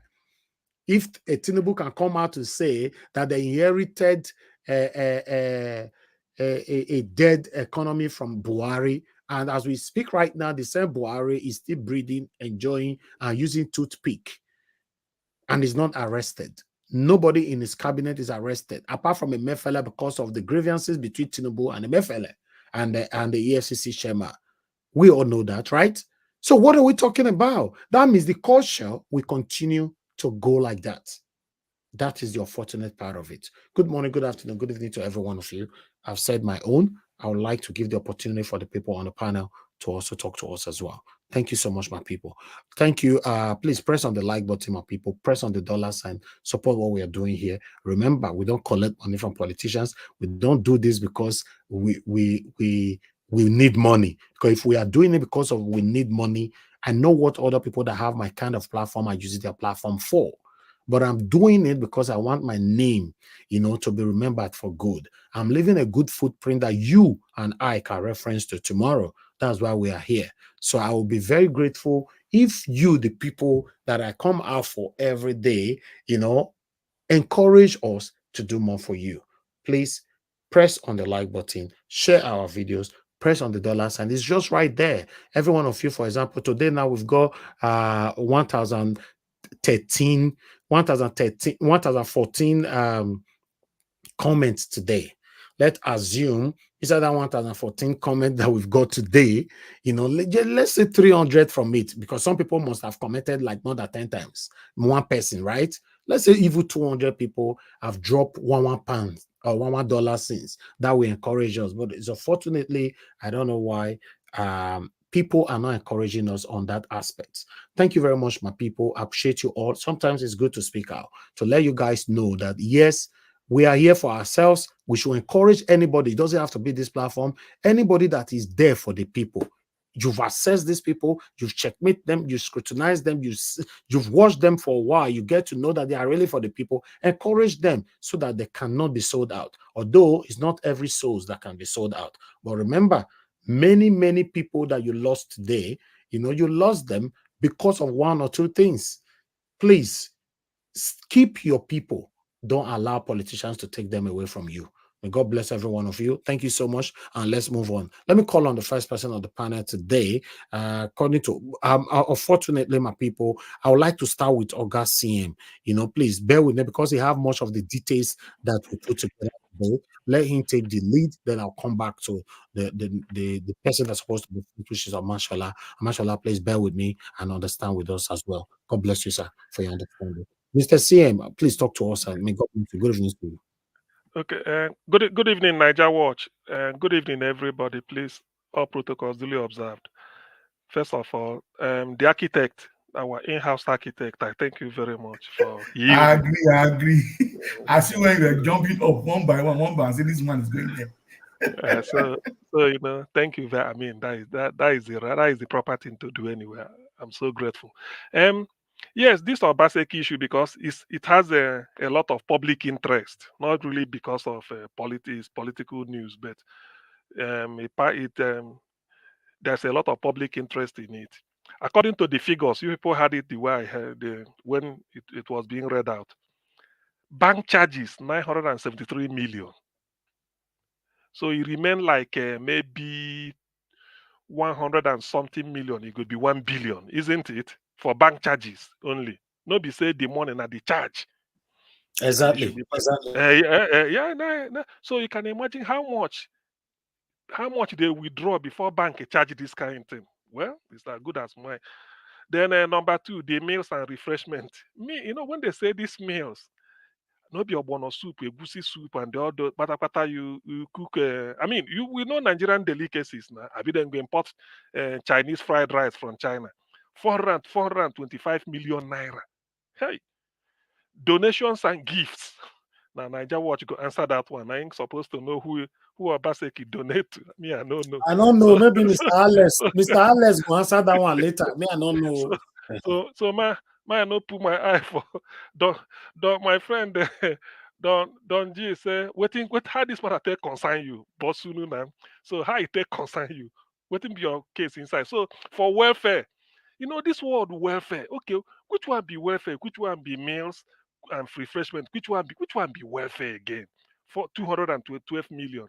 So from the total, we are having 967 million for meals and refreshment, donations and welfare, and then 973 million for bank charges. So if you add the two, it should not about 1.8 something billion, about 1.9 something billion only.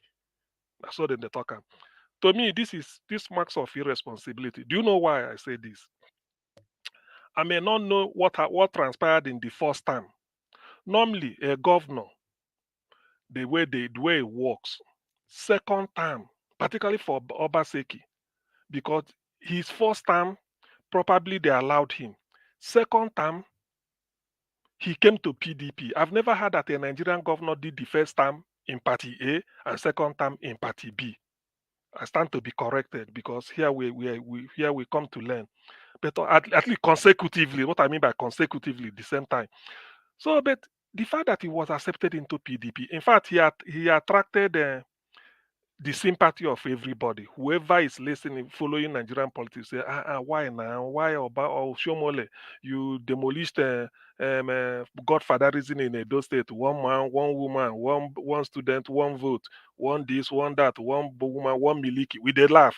He said, don't kill Godfatherism. Not knowing that Oshimole want to supplant the Godfathers that he removed. So people were in sympathy with Obaseki. In fact, even me then, but this second time should have been a time you will use, even if you did not achieve anything during the first time, you will use this second time to set a record. That is record in management. More so, I always tell people, and I believe in copying something that is good. There is no crime. P2B, if you hear the way and you are now seeing what Obi is, go and verify shishi. They give. You should have used that and say, look, even we in Edo, we know they give shishi, despite the fact that I'm not obedient, I'm not in the party. But he didn't do all these things. So to me, this is a waste of money for the people of Edo State. There's no justification for this, as far as I'm concerned. If you check this thing now, this can fix some primary schools. What is happening? Hello? Is it my distance? Hello? So, hello? Oh dear. We can hear you. Okay. You can hear you. Continue. Thank you. So if you check this 1.99 billion, I don't know, I think 18 local governments in Edo State. If you divide it by 18, this money, by at least there are primary schools that are brown roof or that are thatch house, that are broken. You can use it to fix it, repent it. There are ways you can spend this money. The whole of all these things we are doing, there are ways to spend money. That is the thing. So this is too reckless for my liking. And because of this, whoever he anoints, we find it difficult to convince the people of Edo State that he is the rightful candidate. I mean, people should vote for him. This is a waste, to be honest with me. There's no justification at all. Even Abati, with all their people that like to cover, he was even shocked the way they are saying. Say, should ask them what is bank charges. I wish a banker will come here and then speak with us. 973 million on charges for in a bank charge. What sort of bank is that? And mind you, they are state government, so it's not like they should be doing corporate banking. So what really is the bank charge? Where is this coming from? Welfare and gift. I mean, wealth donations and gifts. Welfare and then food meals. And what is meal? Which meal? Government house meal. Which one the meal? That you don't eat made in Edo State meal. What food? Cassava is in Edo State. Palm oil they Edo State. Even yam they cultivate. Cook. Where is the meal coming from? That it will total this. Even rice. And for them to buy rice, it's government control price. Now be then they share rice. So what really? The beans, everything. I don't understand it, to be honest with you. That's why sometimes when they bring this trot out these figures like this, you now start to wonder, what really are we really going forward? Are we going backwards? This is quite unbecoming. I so much detest It's this. backward, sir. It's It's backward. All of them that are is- working together. They don't that care is the about thing. us. That's so when you look at this, now start to wonder what is the meaning? And they have to take salary upon all this, so and you still have to take your security. I mean, you bleed the state. The state does not exist to feeder your nest. That is the issue. You should be. I mean, and I know that in Edo State there are some people that may be owed one type of allowance or the other. And these are public servants, so people that genuinely work for them. Why not increase teacher salary? Even if every month, every primary school teacher in Edo State went home with extra 30,000, just like that. Do you know the relief it will give them? Just say that they wanted to thank them, that they should. That it doesn't mean that you must pay exactly the minimum. You give it to them. You give it to them and say you give teachers, and the people will hear it. But how can you in government? By the way, what meal is it? The meal? So Edo exists to feed you as a governor. You take salary, don't you? What is your salary for? Meal for what? Even if you want to entertain guests, it's not like that. That's what Obi said in those days. He said, Peter Obi, he said when he's in Oka, people will say, hey, Peter, since you become governor, I've not seen you. Book appointment. I want to, Peter said, I will come to your house. The government house is not a restaurant. I won't feed you. That's because this type of thing he's saying. They were killing one cow in Oka in those days. Peter Obi came and stopped it. Say every day you slaughter one cow. He said no. So these are the type of when people are talking of wasting how to waste resources. This is what they are talking about. Oshomole, you came on a second term on a wing of public sympathy, but now you've crashed it. And mind you, he still have one more year to go, isn't it? I think it's November next year he will be leaving. He still has one more year to go. So what then will happen between now till at least June next year with this type of expenditure? These are the people that in the end, the state, as you are handing over heaps of mountains of debt to be repaid. And these are frivolous things. For instance, this thing now will be part of maybe it's the debt he will hand over. When they said unsecured debt, they put something like this running in billions. When the other, no, this is unbecoming. I never expected this man. Given what he went through, he should have used this second term to show that yes, that the sympathy people had for you, not to allow you do the second term, is not to come and fleece. The English people call it fleecing. You are fleecing the people. It's a shame, but that doesn't mean that I support his deputy, that is Shaibu. No, I'm not. Well, no matter what he says, because he already started claiming, arrogating to himself the authority that Not the be saint, all of the guy that spend this money what they see for school. So. The sainthood. He fought for democracy. Not only you fought, so he fought the people where they fight for democracy start to queue for governorship. And thousands now. They tear gas, all those people where they tear gas, not only you, they are more than thousands. Shebi Abacha was doing 1 million mile march. Olisa Abakoba then did 5 million or so in Lagos. So if I thought that Yaba bus stop, because I remember in those days. So when all this, no, you don't use that. You don't say you fought for. Burnish your credential. You fought for democracy. Okay, if you fought for democracy, Since 90, you've benefited the 2-time House of Reps. I mean, is it not House of Assembly? He said, you've been to House of Reps. You've been to the no, because only you fight. So if everybody will fight, can they claim and like this? Which time he go reach my turn now? That is the thing. So it doesn't work that way. The fact that you've been opportuned to even be a legislator, is that not enough reward?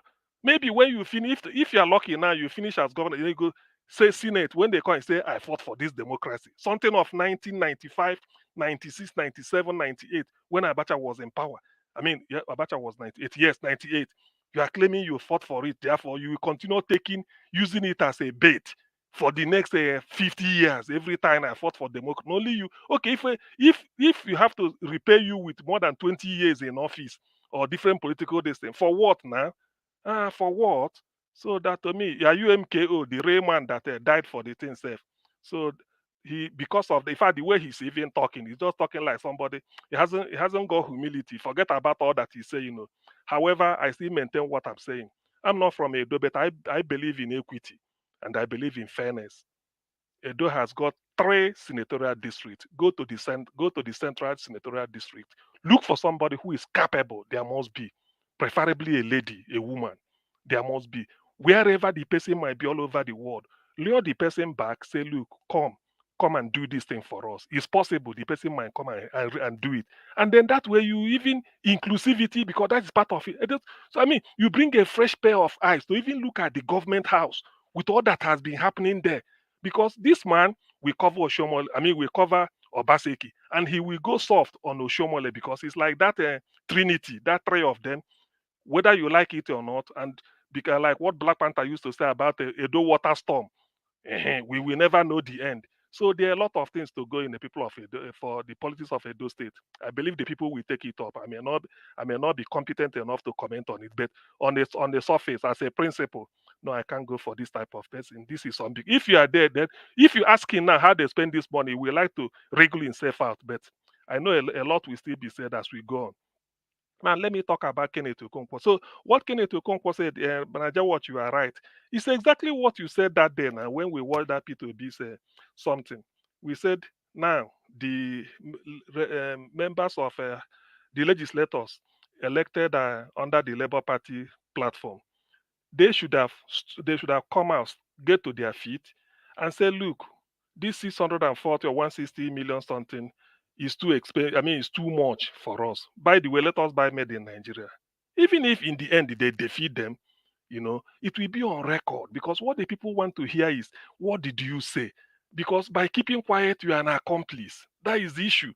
So you can then come out and say, look, left for me, I've told them that we don't need it, but they overruled me because of numerical strength. They didn't say it. And then on the other hand, when Obi addressed the press conference, we were waiting to see, but probably like Kenneth Okonkwo made me to know, they have party at the party level, they've condemned it. But people were waiting for P2B to say, look, I told them to return those things. I've said it, but they only told me that it's part of their job. No. So that day, Nigeria Watch, you condemned that. I also said so. I said, look, if it's an oversight, let him find a way to, even if it's an afterthought, he should still say it. Let it be on record. So that is as far as that goes. I'm happy that Kenneth Okonkwo even said it. And then the way they have to criticize. So to that extent, that issue, at least we can now sort of lean on him for what he said, and then feel that not everybody in Labour Party is in favor of this, and not everybody in Labour Party kept quiet over it. So at least Kenneth Okonkwo cleared the air what is, and then very, very vehement and condemned them, unequivocally. Now, screening for explosive, this is where we even have something to say. See, Nigerian airport, what they should do, that's what they call a standard practice. People might come up with one. Let them go to airport, Amsterdam Airport Schiphol, or Charles de Gaulle, or Kastrup Airport in Copenhagen. Either of these 3, they are my best favorite. Well, Fiumicino Aeroporto in Italy is also good, but let me just use Schiphol.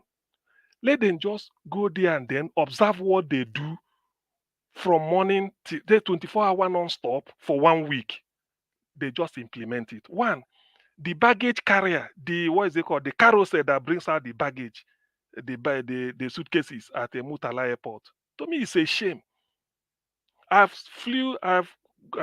gone home with KLM. I sat next to because the airport crew, they carry their own. I mean the flight crew, their luggages came out first before the rest of the people. So I have to be there. The man was waiting for him. I think it's a Dutch pilot. The thing was just tiring.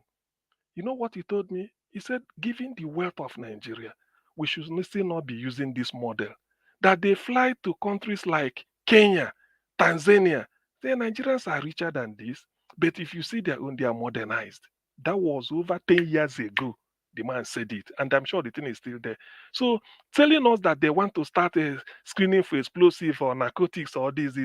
To me, to me, it's not an exciting news. What they should talk of, best practice. One, trolley at the airport. I know that if you want to move from one airport to the other, you pick the trolley, just like you go to Tesco.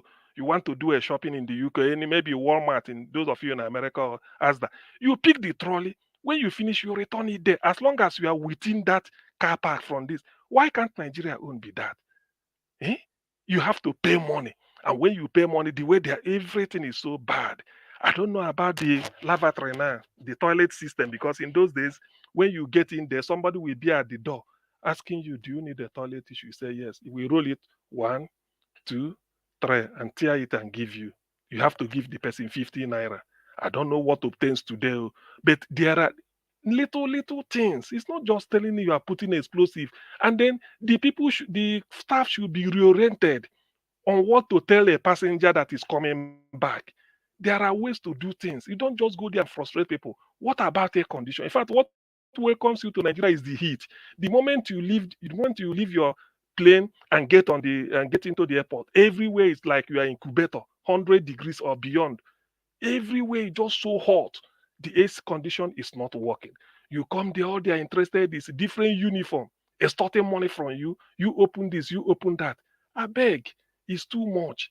Our airport, in fact, if it's possible, let them outsource it to maybe people of KLM to come and manage for 1 month or 6 months and reorientate them on what to do. It's not enough. There are a lot of things that should be done all over Nigerian airport. It's just like another war zone. You come there, you see people are just milling around. They are not professional. You give your pass, sometimes you will stand. Will this thing stop them from asking people for money? Do you know why they open the bags? They are not really looking for explosive. It is an opportunity for them as they are opening. They say, "Oga, what is this?" If you bend down to talk, you say anything for the boys. That is the reason why they are doing it. It has happened to me. It's not because of the fact that they are looking for something they did not keep there. It's just a case of when they are bending down. "Oga, what is this?" Yeah, okay, holy water. What are you dropping for? That is just what they are talking. If you agree, then they pack everything again. It's a shame. To be honest, I get irritated each time the thing happens. So that is as far as that goes. That is as far as it goes. I think I've really covered everything. Niger Watch, I think I yield now for people to contribute. Eventually, I will come back later. If I remember one of the topics I missed. Thank you. Niger Watch. Alex. Black Panther came early today. Next. Okay. I think I saw Alex. Let me continue from here. Okay, yeah, okay, yeah, the architect. Thank you. Sorry. I have to wait for you. You are finished. Thank you. Let me start with looking at, if you look at those two pictures, those two governors, deputy and governor, that's the face of a thief. That's the face of a thief. It's only a thief that has stolen money and can't account for money is looking for where to put it.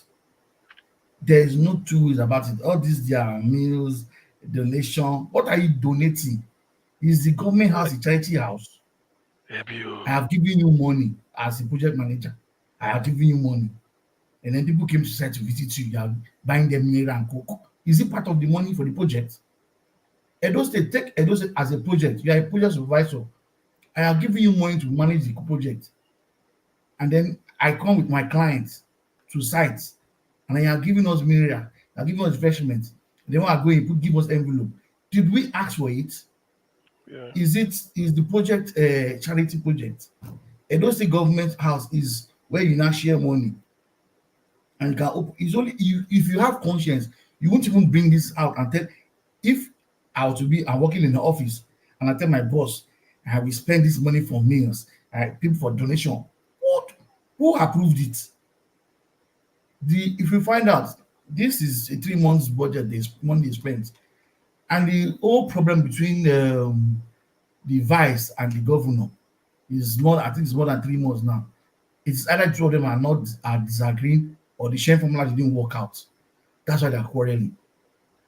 Oga Marshall, like they ask say who approve, and not be somebody approved 27.5 trillion so budget where they supposed to oppose. That watch. You hear me? The whole story. I don't think I say make Edo State is the project. You are the project director. They don't give you money, make you take care of this project. This project is going to cost you so amount. You begin share money for side. Then you can't tell me say money not rich. You are a thief. Yes, it's only a thief that will write this kind of thing. I am working on a side project. I have mismanaged money, and I'm not looking for where to cover it up. And I'm not telling you spend money for me, you spend money for donation or gift, some irrelevant things. And then other people are looking at this man. If this man was to be a British governor, the next tomorrow they don't call him me, they don't impeach him. The fact that if you get mad, announce this one for TV, for radio, Senate, not fit, House of Redefining, what do they call them for them? Not fit talk because they shop the money together. They're just thieves. The government is the VP that is going to PDP. What is between PDP and APC? Because you've not got access to the key to the warehouse where the money is. You want to make sure you want to get there. It's your family dream to be a governor.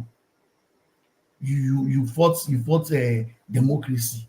Now you turn taste tear gas. We will tear gas that year, trek miles. They are not telling us to take tear gas now something.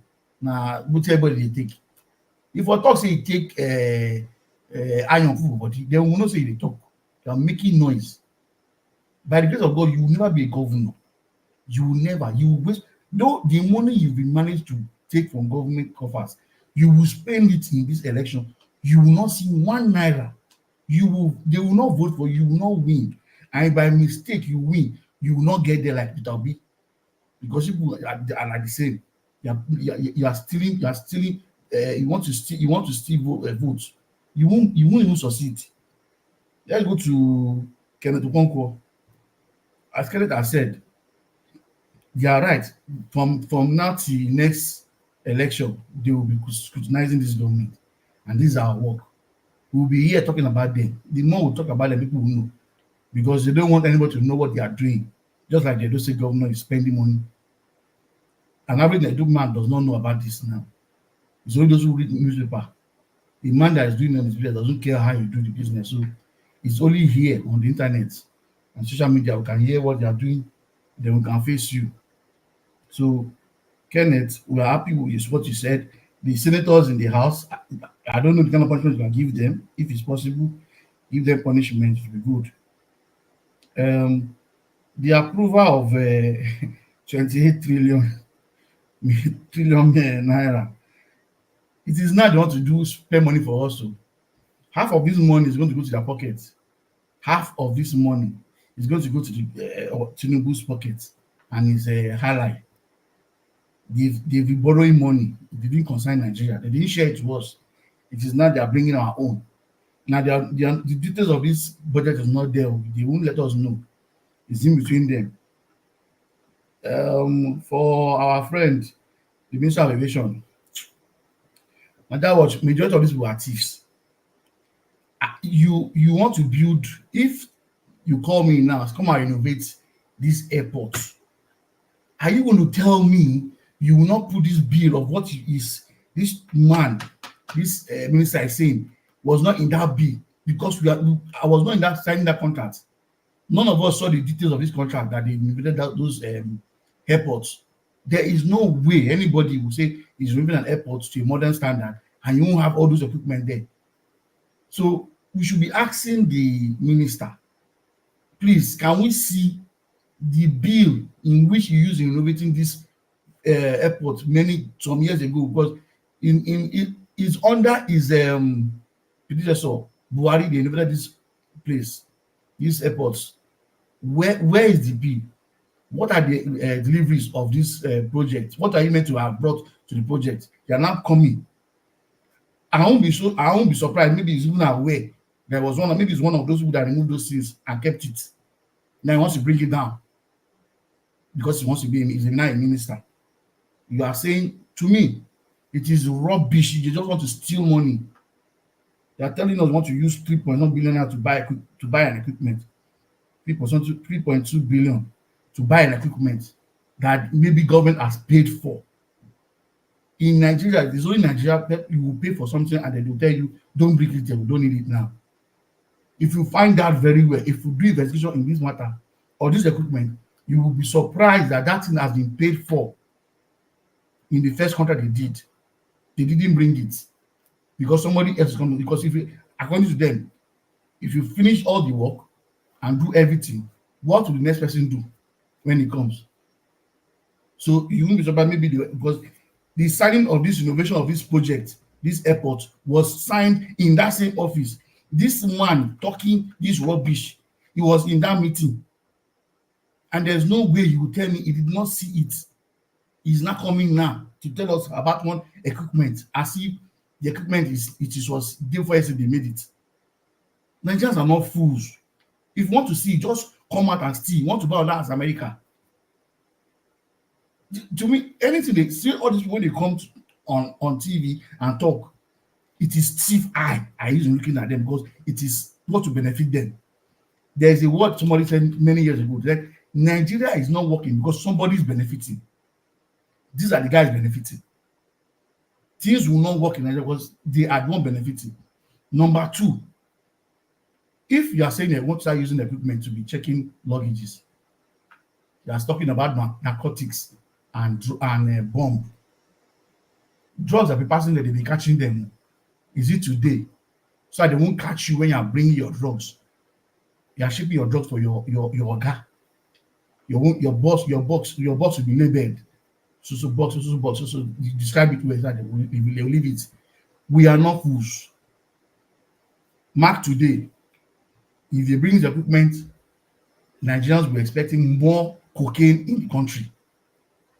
That's the kind of people we have. We have demons ruling us. Demons ruling us. They don't have anything for us. They don't care about us. The Nigerian airports innovation, they keep complaining about things, equipment not good, this was not good. 2 weeks back, 3 weeks back, we showed one airport that was looking like a secondary school. I think, okay, so it's not this platform. I was laughing at them. You tell someone to come and build an airport, and you want to build an airport, you don't do a case study. You go into textbook and books and read without traveling to find out what is the latest things. The books you read, maybe the olden days book, and then you design an airport or you decide to renovate an airport, you don't know what is obtainable. And then the human beings running the place are not trained.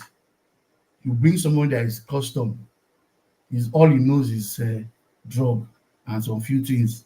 He doesn't know how to comport himself. There's no psychology in what they do. You just bring people that are frustrated to come and work there. All they're after is how to extort you for money. So we can't blame them. We blame the government that is putting them there. I wish only they could just change the way they behave and do their things. Concerning yesterday's topic about the Oba of Benin, the Oba of Benin has right to go to Lagos to talk to the governor of Lagos because he is in charge of that state as a king. Oba of Benin is the overhead king of all the kings in Lagos State. He's the one heading all of them. When the colonial masters came, they took people from Benin, Delta State, Benin River, everything passes through that place all the way to Badagry. And the Oba of Benin was in charge. If the queen comes, if anybody comes from Europe, the Oba knows somebody is coming to see him.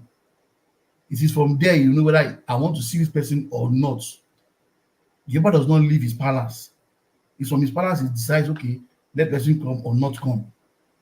So the king has a right to go to talk to the governor, and I believe the governor, if he has respect for that crown, he should stop his demolition. Now, just watch. Let me stop here while let somebody else continue for where I stop. Thank you.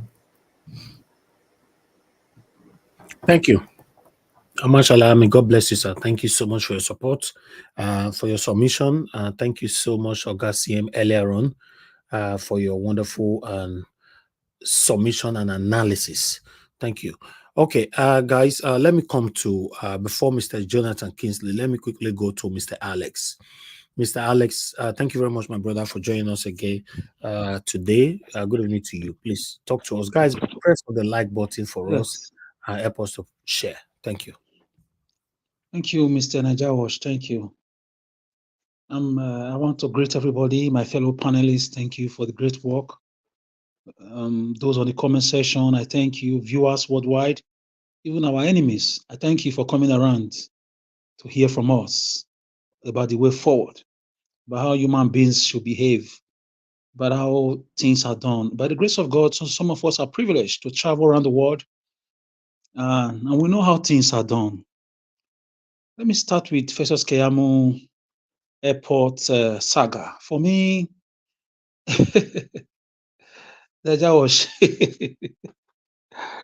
God, is a recurring decimal that keep occurring in every administration. It's just a shame. All the lies, all the attack on Peter Obi, all the vituperations, all the aspersions, all the, twisting of the law he was doing in the media and of the media. This is the reward. They are not doing anything. Whatever they are doing there is infinitesimal, it's very small. This is a reward package. 50% or 70% of that money is going back to Keyamo and those around him. Don't be deceived. Under Obasanjo, money was a mark for things like this. Under Jonathan, money was a mark. Under Yar'Adua, money was a mark. Under Buhari, every year money is a mark for aviation ministry. Come on, guys. Come on, we are not dull. They keep speaking this English over, and it's like they collect it from this party. We go and collect it from the previous administration and say, that note you read, then give me, let me modify it. They change a few things and they read it again to you people, and we just start thinking it's the same thing. They are not doing anything. It's the same thing. They'll just do something very small, something that you can just do normally without, embarking on this wild goose chase with this amount of money. So for me, it's a circle. Just a shame. It's a reward package for the party boys in that ministry. So Keyamo has bought a house already in America. Very soon he will show you his new house in Dubai. He will show you his new house in London. That is the height. Nothing else. So I don't believe this boogaboo, this the bomb detecting. Come on, even Russia and Ukraine, they are not using such amount. So even service their own airport. It would have been a good thing if it is true. How long you are chasing rabbit every time, and the rabbit is still running for more than 16 years? We are not fools. Keyamo, enjoy your loot. Enjoy your loot with your friends. Tinubu is rewarding everybody that stood by him in this stolen mandates. That's just a fact. So it's a bandwagon of lies. It's a recurring decimal of lies in total. So there's nothing new. So those monies are going to be stolen. Airports is just going to be a few things. The gadgets they are trying to buy, people, government of different countries, they buy it without even announcing it. You will just see it because it's not that expensive. So, Keyamo, thank you. We've seen what you were fighting for. Eventually, you've won for now. But I believe in justice. If the people cannot fight you, nature will fight you. So, Najawash, I thank you for the good work you are doing. Let me go to Mr. Kenneth. You know, I'm just sometimes I feel weak politically because we have traitors. I support him. The senators that came that wouldn't have dreamt, and the House of Rep members that wouldn't have dreamt of smelling the gates of the National Assembly. Such people wouldn't have even dreamt of local government chairmanship. At the time, Labour Party was even begging people, take form, take form. Nobody was interested because of the normalization of violence, election snatching of ballot balls, and the manipulations. People were scared. But Peter Obi brought hope. Peter Obi brought, he sold himself. He sets a political fire on everybody positively. He traveled across the nook and cranny. Oh, poor man. The guy gave it to his enemies. He was everywhere. He sold himself in a way that even a dead person will want to wake up to vote. I'm sure spirits voted for him because of his antecedents, because of his qualities, because of his personality. And these men who were privileged to have enjoyed this goodwill, now they are quiet. They are not fighting, indirectly fighting us, because when you are quiet, you are supporting the evil. So when I started I spotted it first about 3 to 4 months ago. My dear brother Mr. Najawash told me it was too early. It was too early. Najawash. Najawash, you are very peaceful. You are too peaceful. Allow us to be scattering this table sometimes. But I know your words came to pass. It's very sad, man. It's sad. You are too soft. For those that don't understand Bini, let's be breaking this table. Let us give them fire for fire. Because now somebody that won't have been able to be a gate man at the gate of the National Assembly is now a senator. And not evil one is different. Not evil one. No one that you can single out that is disturbing the national. If you go to different countries, there are always opposition, and even in that opposition, there is always 1 or 2 people that the government is afraid of. In every country, in every democracy, go to UK, you find such people there. Go to America, you find them there. Go to Ghana, our backyard, you find them there. Go to Senegal, they are there. In Uganda, they are there. Go there. But it's supposed to be a Labour Party. And these people who God picked with the will of Peter Obi and the will of the people. Social media, the poor masses, diasporans who came into the country, those who sent money, those who set up platform, those who came on a live debate like this, those who were holding brief, holding the candlelight for a change in Nigeria. What a shame. How are the mighty fallen indeed? Tell it not in Gads. Publish it not in the street of Ascalons. Lest the daughters of the APC rejoice. Of course, and the uncircumcised of the PDP triumph. They are triumphing. They are mocking us.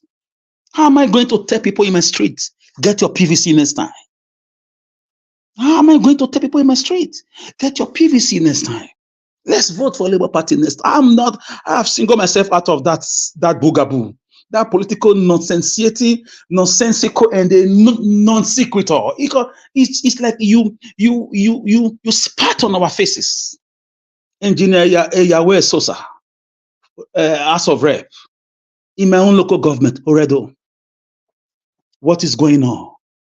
You came to the park. You organized for Kenneth. I saw you. You came to Electoral Road. You told them it will never be the same. We'll teach them the meaning of governance. Is this what you meant? You were my schoolmate in BIU, huh? You were in engineering. I was in political science. I know you are listening. This is not what you told me. And I will never look for you for anything. Never. I won't try it.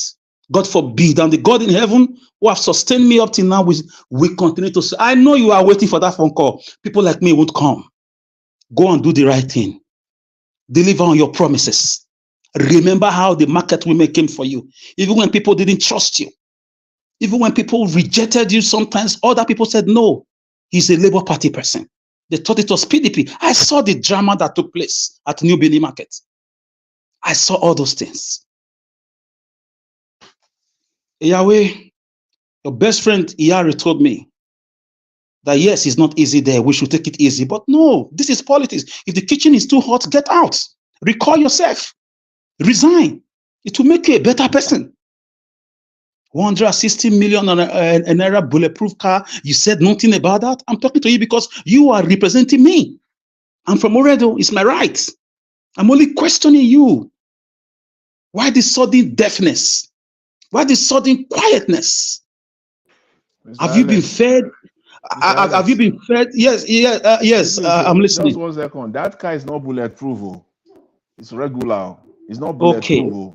Okay. Have you? Oh, thank you, my brother. Have you been fed so much that you cannot? The food has blocked your throat. You can't even talk. Very soon it will be 2-3 years. You come back again for re-election. How do you think you're going to go back, my brother? So, brothers and sisters, nothing lasts forever. We had the likes of Chubo Kadibo. We had the likes of Adafosu Wabara. We had the likes of Senator Otsumbo. People who shook the foundations of the National Assembly, who put Obasanjo under checks and balances. So you are not the first to be senator, to be House of Rep member, and you will not be the last. So put your name in the history books as you promised.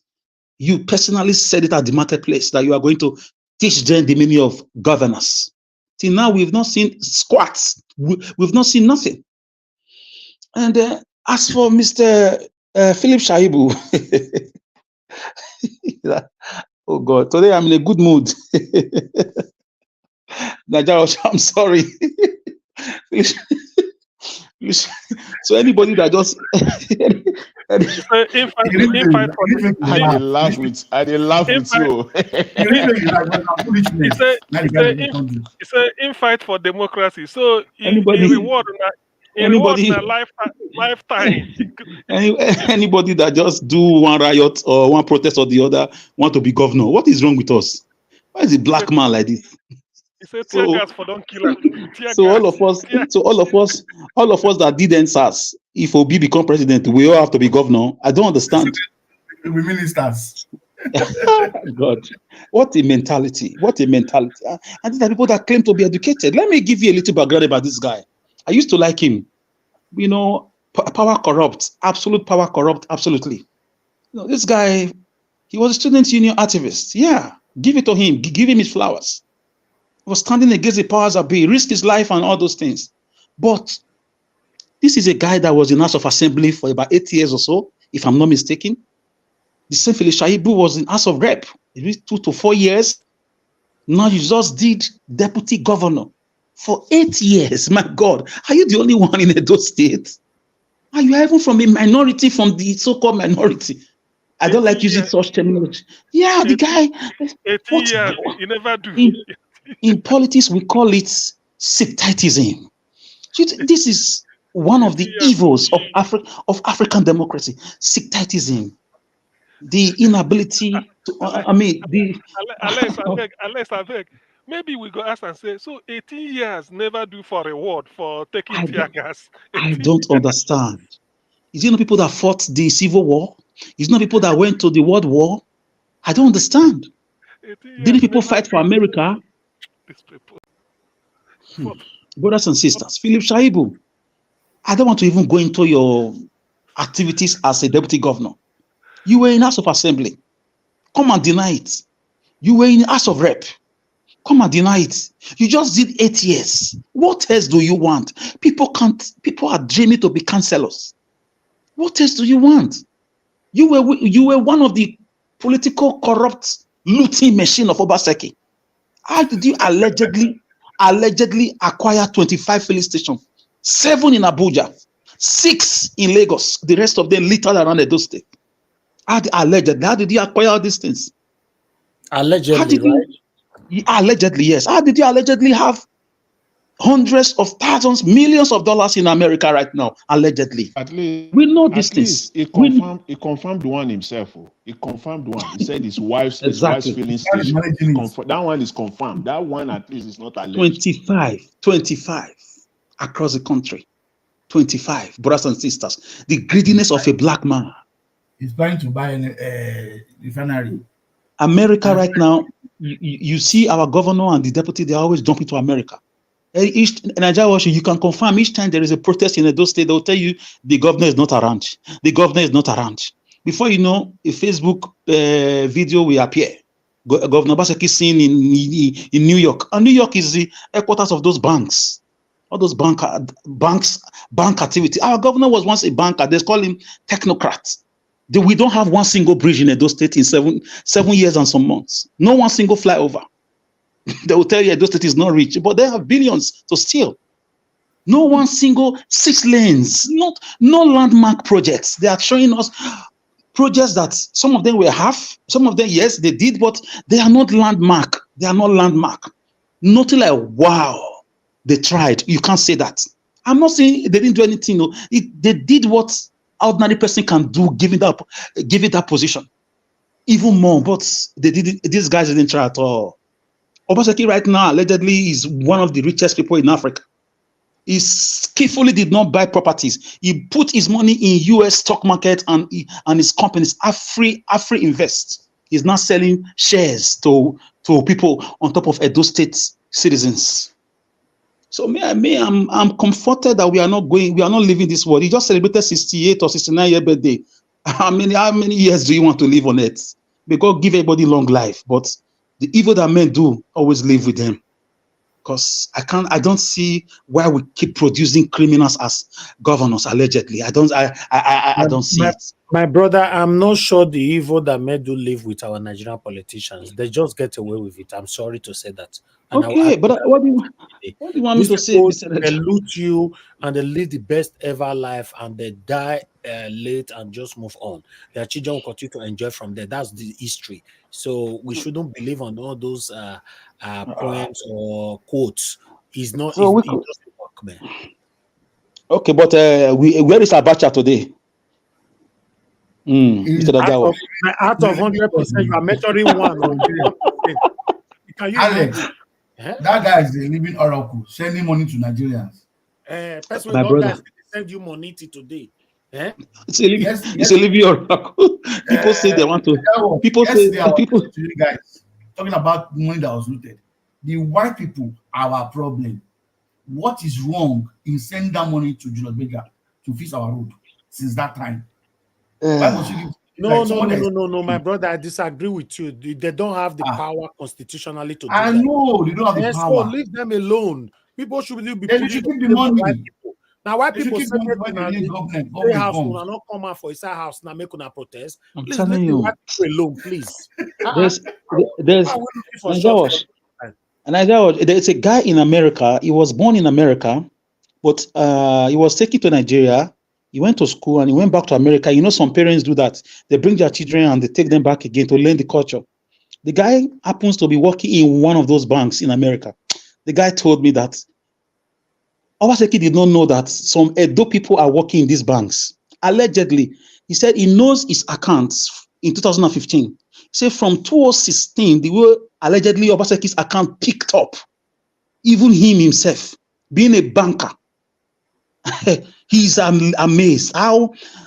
So people have this kind of money in Nigeria, in Edo State? The guy said, being a Benin brought up, he's concerned. He spoke to me, he said, your politicians are wealthy. They are wealthy. I cannot say much about that. Allegedly. He said he knows his balance in 2015. Right now, your governor, as he resigns, will be one of the richest people in Africa. With people's money made for hospital, allegedly made for development, and they come to lie to us. Why I like Edo State? If you do something good, they will say it. You can't point out a landmark project. It's not building a hall and call it Alago. You don't decorate. All those things are nonsense. How many schools was built under your government? How many was renovated under your government? How many teachers were employed? Come on to even build a light rail. If you borrow money and do all those things, no problem. The guy told me that Edo State people are going to be amazed how much Edo State is owing when this man leaves office. He's allegedly covering a lot of documents for now. This is why he did not allow local government. This is why he did not allow full House of Assembly. It's a complete mess. This is a man that came to power with the will of the people when he was being chased. Shaibu should just go and hide himself, because Shaibu was part and parcel of this government. It was a kill and divide thing. It was a kill and divide thing. Let me round up with the 27.3 trillion. Guys, be rest assured, Edo citizens are ready to spill their red oil with the next election. It's going to be very hard, especially anybody coming from the Obaseki camp or from the APC camp.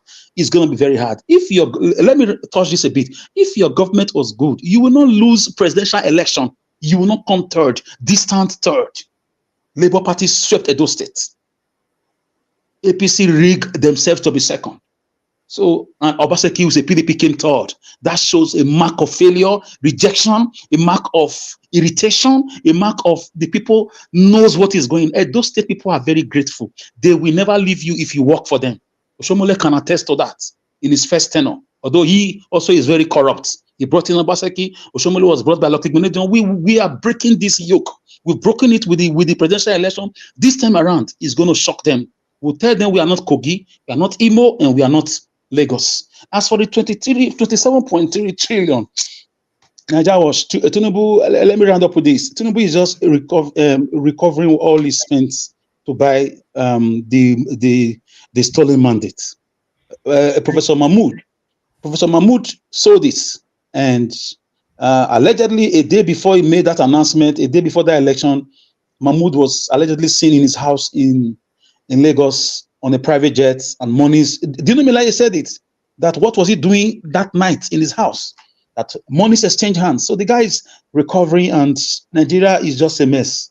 We'll find a way to take to the streets. I want to pass my maximum respect to Nnamdi Kanu for his prophecy that are coming to pass. The destruction, the recklessness, the profiling. Nnamdi Kanu said all these things 3 to 4 years ago.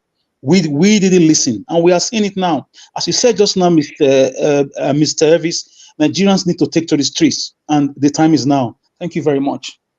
Thank you, Mr. Alex. Thank you. It's not only Nnamdi Kanu. Many people don't talk before Nnamdi Kanu was born. You know, Nigerians did not listen. So Nnamdi Kanu does the talk here, he pass. Nigerians did not listen. You they talk here too, so me they talk here. Agassi they talk. They talk now. They not go listen. So it's like history. Nothing we talk about that people take seriously. So let's continue to manage it. That's why you see when politicians get into power, everybody are mounting word for themselves because they know that it's an opportunity that comes but once. So they want to amount so much amount for themselves for that will sustain them and their family probably forever. That's what they're doing. So please, Niger Watch, I have a question. Anybody can answer. How many years we go fit take reward anybody we fight for democracy? How many years in power we go take reward years? You give a Nigeria. Make it take Nigeria. 18 years. 18 according to what LS gave out. 8 years House of Reps. 8 years House of Assembly. 2 years House of Reps. 8 years as deputy governor. Is it the brandish the same thing is what Tinubu said. The same thing. Thank you, my people. I have someone on the phone. Thank you very much, Madam Origin. Good evening to you. Please talk to us, ma'am. Hello, everyone. Hello, my people, all well-meaning Nigerians. We are here again. We will not stop. My voice is getting better and stronger, so I'll just go straight to the point. Mr. Niger Watch, as always, the candlelight holder, thank you for your resilience and your consistency and your courage. Those are standing out, and you'll never lose your reward. For our panelists, thank you for continuing to be the voice of the people. Everything, including the voice of conscience, because what we are dealing with is a age-long problem. And as I will always tell us, please, my youth, I'm here for the youth. I'm rooting for you guys. And promise me, you wake up every morning, you tell yourself, I will not be like my elders, especially the present ones. I will not think like them. I refuse their mindset. And when you do that, you find out that ideas will be flushing in, and that will help you to see how we can push this. It's like a boulder. We keep pushing until we get to light. Yesterday, I had an assignment for Rufai Useni and Mr. Alex. Today's assignment goes to Mr. Oraka. Mr. Oraka, you're on my case today. I know that we all are here together and we are going, doing this together with our hard codes. I love a few things you said, Mr. Oraka, on, I hear all the pain in your voice, all the frustration, and the Ebos does this something for you. I mean, everyone. I'm happy you talk about everyone. You touch everything. So when I'm saying the Ebos, it's not like I'm saying you're particular with them. But one thing I want to highlight to you, there is a huge truth in what you're saying, that Ebos have a lot to do to make Nigeria better. There is something I want to let you know. There's a guy, I forgot, I think it was Sister Rita that, there's a clip that she sent on her general this thing, and this guy came from the north, and he categorically said that he said the Fulanese consistently dominated the polity. From the executive to the executive council to the economy and security. And whoever has this holds, if it is a world, they are holding the world. So when you look at what is going on, I understand what you're saying, Mr. Oraka. When they did what they did by separating the eastern region and, pilfering it was a big blow, but it wasn't the Igbos. Like I said, whoever that controls the executive controls everything. They control the executive council, the security. So this time around, what I want you to do, Mr. Oraka, is this. However, you can get the eastern region together, because let me tell you why. The reason is that the 90% of the resource of this nation is coming from us, the eastern region. I like the word, how you put it. Almost 90% of the wealth of this nation. Now, when they separated the Ebos from the rest of you guys, what they did is because 75% of the oil is in the north. Now, when you bring that 75% back, if you begin to agitate today and demand for it, I say, I'm going to leave this freaking country, whatever you call it, if you don't bring this 75% oil well back, they are going to sit up. But the way they split everything, they create confusion. That is why I said, if we continue to think the way our elders, the Eastern region taught, and when they picked up the historic part of us and began to feed them with money, the gullible ones, their brain flew out of their head. They are the ones that are selling out people like Nnamdi Kanu and all that. Anyone that is agitating now, they will start cooking up to label them a name. And when that name sticks, they start looking for them. So what I'm saying in essence is this. You said the right thing, that we have to have the right mindset towards it. If we have another name, if we have another way to agitate the Eastern region to say we are tired. And let me tell you another thing. This is how they got the Ebos. You know how I told you they splitted the whole thing. The Igbos are the traders. They are the ones that, you can stay anywhere, make the money. And now they concentrated it in Lagos. And the Igbos are making money. And then when you realize it now, they are going to now spread it out, because the man that is the second in command in the evil that is going on in Nigeria is now sitting, and he knows what he's doing. So I encourage you, Mr. Oraka, to continue to, push and find a better answer. We are all ready, and we will see how this is going to end. And I leave this for you. To you, beware of a man who has the capacity to manipulate both your strengths and your weaknesses. If they know the strengths of the Easterners and their weaknesses, and they are using it against us, let that be a word for the day for you. Thank you, everyone. God bless you. Thank you, madam. May God bless you too. Thank you. Okay. Thank you, guys. Let me come back to the panel. I appreciate every one of you. I bet make gonna press on the like button for us. Let me check this like. I'm asking, I need to be sure how many likes we have here.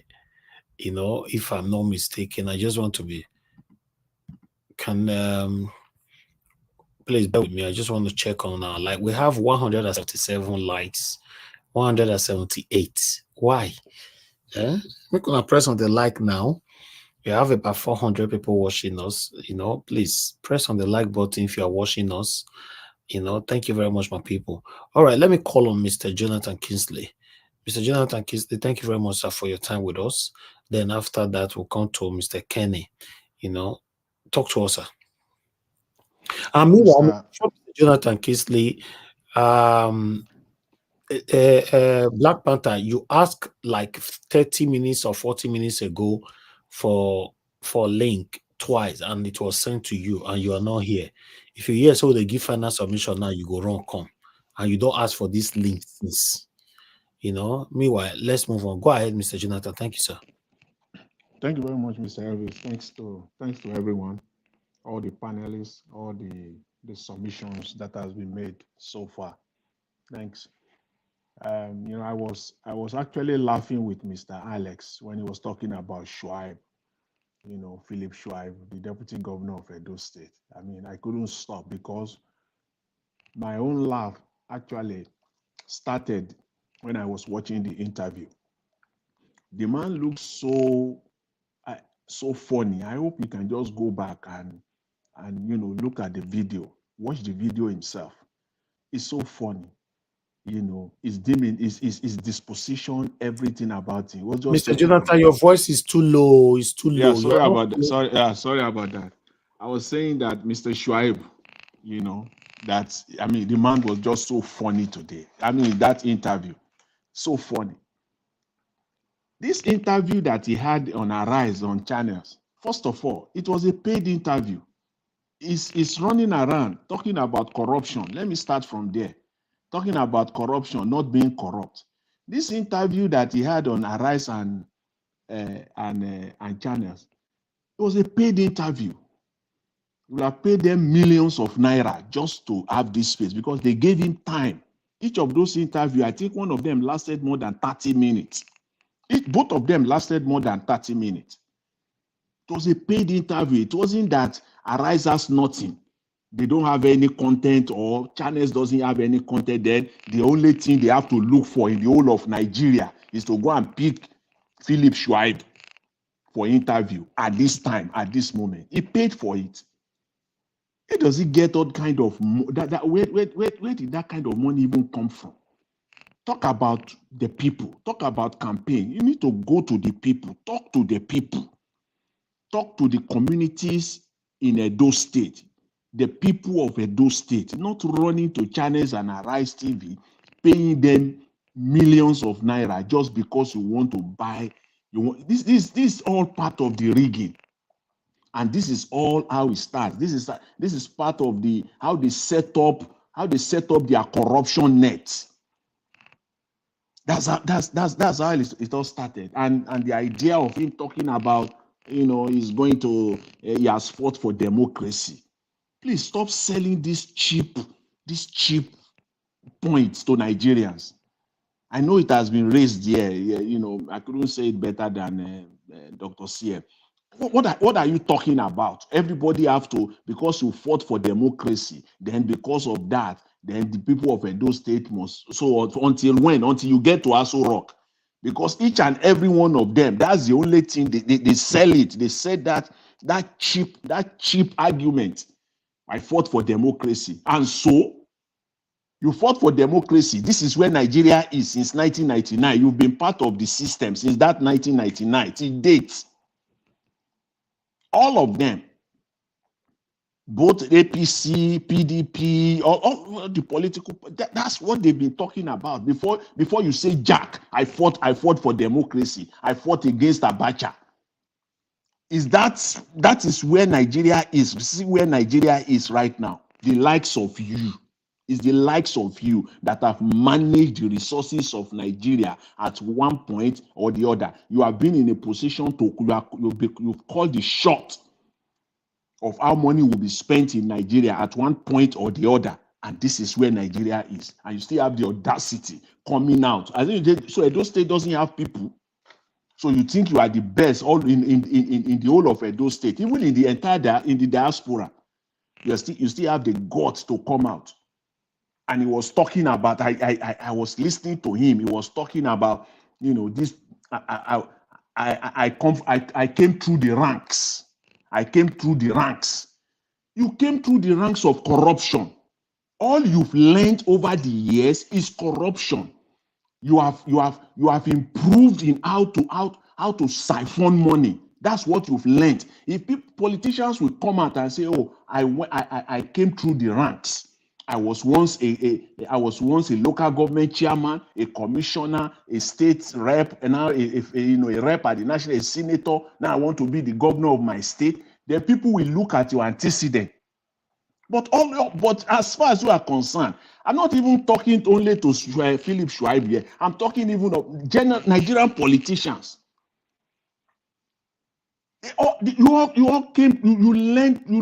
learned through that process is corruption, and you are using that. You can't use that as an advantage, because at this point in time you are with Obaseki for the 8-year period now, going to his 8th year now of his administration. You are part of the system. You are there with him together. You cannot lay claim one single thing that you will attach yourself with Obaseki in terms of development. Nothing. You can't lay claim to anything because nothing was done. There's nothing positive that was done in Edo State that you can say, "Oh, why my stewardship with the people of Edo State as a deputy governor, together with my principal, this and this and these are the things that we have achieved." You can't even do that. So what are you campaigning on now? You are only campaigning for people to give you the room to come and steal your own. You now want to be the chairman now of siphoning the commonwealth of the people of Edo State. He talk about the need to fix. Look at him talking. I was just laughing. They come and they talk about, they think people are stupid and foolish. I will fix the road. Look at him talking. I will grow the economy. I will improve. If I become governor, the level of unemployment will drop. I will allow people to enjoy the dividend of democracy. He said all of this. The question is, with what? How are you going to achieve all these things? With what? Because I know everything going through your head is how you will become governor, be running to Abuja, collecting the resources, bringing and siphoning it. There is no plan of, okay, where will you get the money from? Everything that you've outlined. Where will the money come from? Which investment are you talking about? Other than the money you will go to the center, collect the money, and siphon the money. What is the revenue that Edo State is generating? Bring it out. Where will the money come from? The money that your principal is spending on bank charges, on feeding, on welfare, is enough. See, is enough to bring the primary school in Edo State to a standard, to a reputable standard, the minimum reputable standard. That alone. Remember, that is for 1 year, or even it's not even. It's 3 months. And this is a man that has been the governor now for almost 8 years. People don't have anything. Please, just go to, as they always say here, just enter the room. Philip Shaibu, just enter the room. Let people, in fact, I'm not in support of any election in the first place. I don't want to be forced into going into that area of election, because we already know what the outcome is going to be. We know that the process is going to be rigged. So why should I even be campaigning or supporting that process in the first place? It will be hypocritical of me. It will be nonsensical of me to even be talking about election in the first place at this point in time. But talking about the man who is coming out to say he wants to be governor, that's what I'm driving at. He has no integrity. He has no competence to say he wants to be the governor of Edo State. None. Zero. And the people of Edo State, if you are not hypnotized, if you people have not been, if you are okay, if you people have not been hypnotized, and you are still following people like this, then I think at the end of the day, you will have yourselves to blame. You don't have anybody to blame, but you yourself, you have yourselves to blame. I will just, leave it at that for Edo State for now. With respect to Festus Keyamo, see, that guy is part of the system. Screening machine as the Minister of Aviation, coming out, announcing to the whole world that the ministry is going to acquire screening machine for explosive and narcotic. They will install screening machine at Nigeria major international airport, the screening machine for explosives and narcotic. This is uncalled for. This is just another opening to siphon money. Nothing. It's not that previous administration have not allocated funds for the same thing. It's just your own turn to now. It's just an avenue. It's just an avenue to siphon money. That's just what it is. In the Nigerian system, the problem with us is even when these things are installed, I guarantee you, within 3 to 6 months, go to some of those airports, you will be surprised that some of those things will not be working. They will not be working. The only thing you see in Nigeria is the first time they install any equipment, or they just finish a construction or a new building or whatever it is. Go there. There is no maintenance. The maintenance culture is zero. Let's even assume, without conceding, let's just even assume that, okay, they even, went ahead, procure this equipment, install them. It's another avenue to continue to siphon money. The money they will be allocating for maintenance of that machine will even be more than the money they used to acquire it in the first place on an annual basis. That's what they do. So it's just an avenue, 3.2 billion. Let them come out with the contract terms. Who is getting the contract? Which company is supplying? How much are they buying per unit? Because normally you don't even need to come out and announce all these things. If you go through the normal process of procurement, through the normal transparency, process of things, you don't even need to come out in the first place. But in Nigeria, let them come out and tell us who is getting, which company, got this contract, at what price are they purchasing each unit, and what is the name of the company that they are buying it from. These are normal questions that a Nigerian has the right to ask and has the right to get answers to all these questions. Which company who is the manufacturer? They won't. This is just an avenue again, as I said, to siphon money out of the country. They've got nothing to offer. It's unfortunate. I will end by talking on Mr. Okonkwo, his comment today with respect to the opposition. That was very short video that you show, Mr. Elvis, on that clip. Exactly. But it speaks a lot.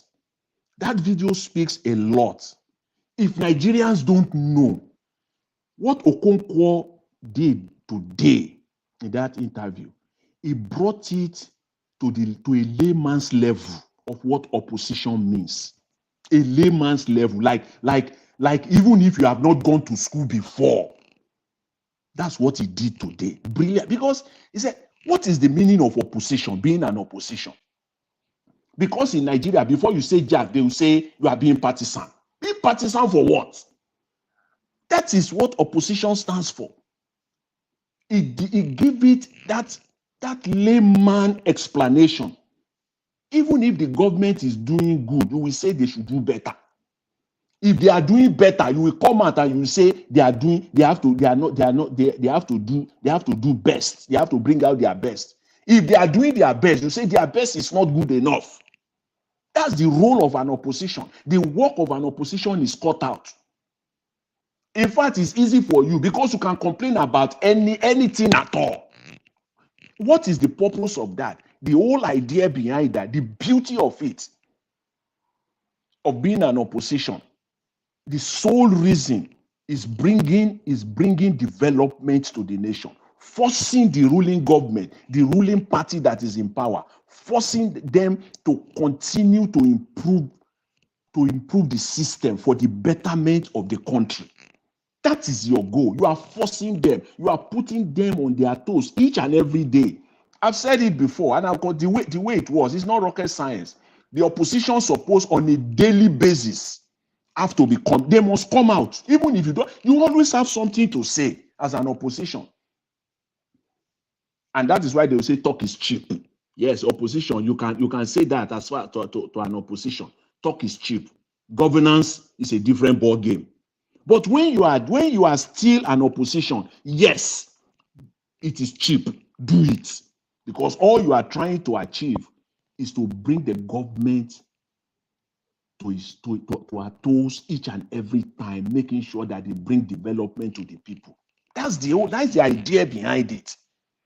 You can never be satisfied. If you ask them that they should give Nigerians 6 world standard medical center, 1 in each geopolitical zone. If that government delivers it in 1 year, you will come and you say, we need another 6 again. You will never be satisfied because they have so much money to steal. They are not using the money for development. So if they are using the money for development, there will be nothing to steal. There will be nothing to siphon. What does it take to build primary schools, to bring your primary schools to work? See across local government in Nigeria, you see primary school where students are sitting on the floor. Roofs are gone. Rains have eaten the roofs away. You see children wearing tattered clothes to school, and we say we have government, and one governor is spending over 200 million on welfare. I thought welfare would be that you are supplying uniform to primary school students. That's welfare. Supplying uniforms to those students that cannot afford it. That's welfare. But this welfare, I bet you, if you go deep into it, you will be surprised. It is money for the boys. This welfare will be party money. It's money spent on party. It's money spent on trip. It's not nothing. It's nothing on. Not. It will be nothing meaningful. That's where we are in Nigeria. They have so much to steal. It is too much. When I say too much, it is just too much to steal. They are so wasteful. In fact, that is being too mild. These people are criminally wasteful. Criminally wasteful set of people that we have in Nigeria. What the heck? Spending over. I'm going back to Edo State. All these things because they are all interlinked. They are all in, you can relate each and every one of them. You can't just take one out of the other. You can't take one out of the other. It's spending that kind of colossal amount of money.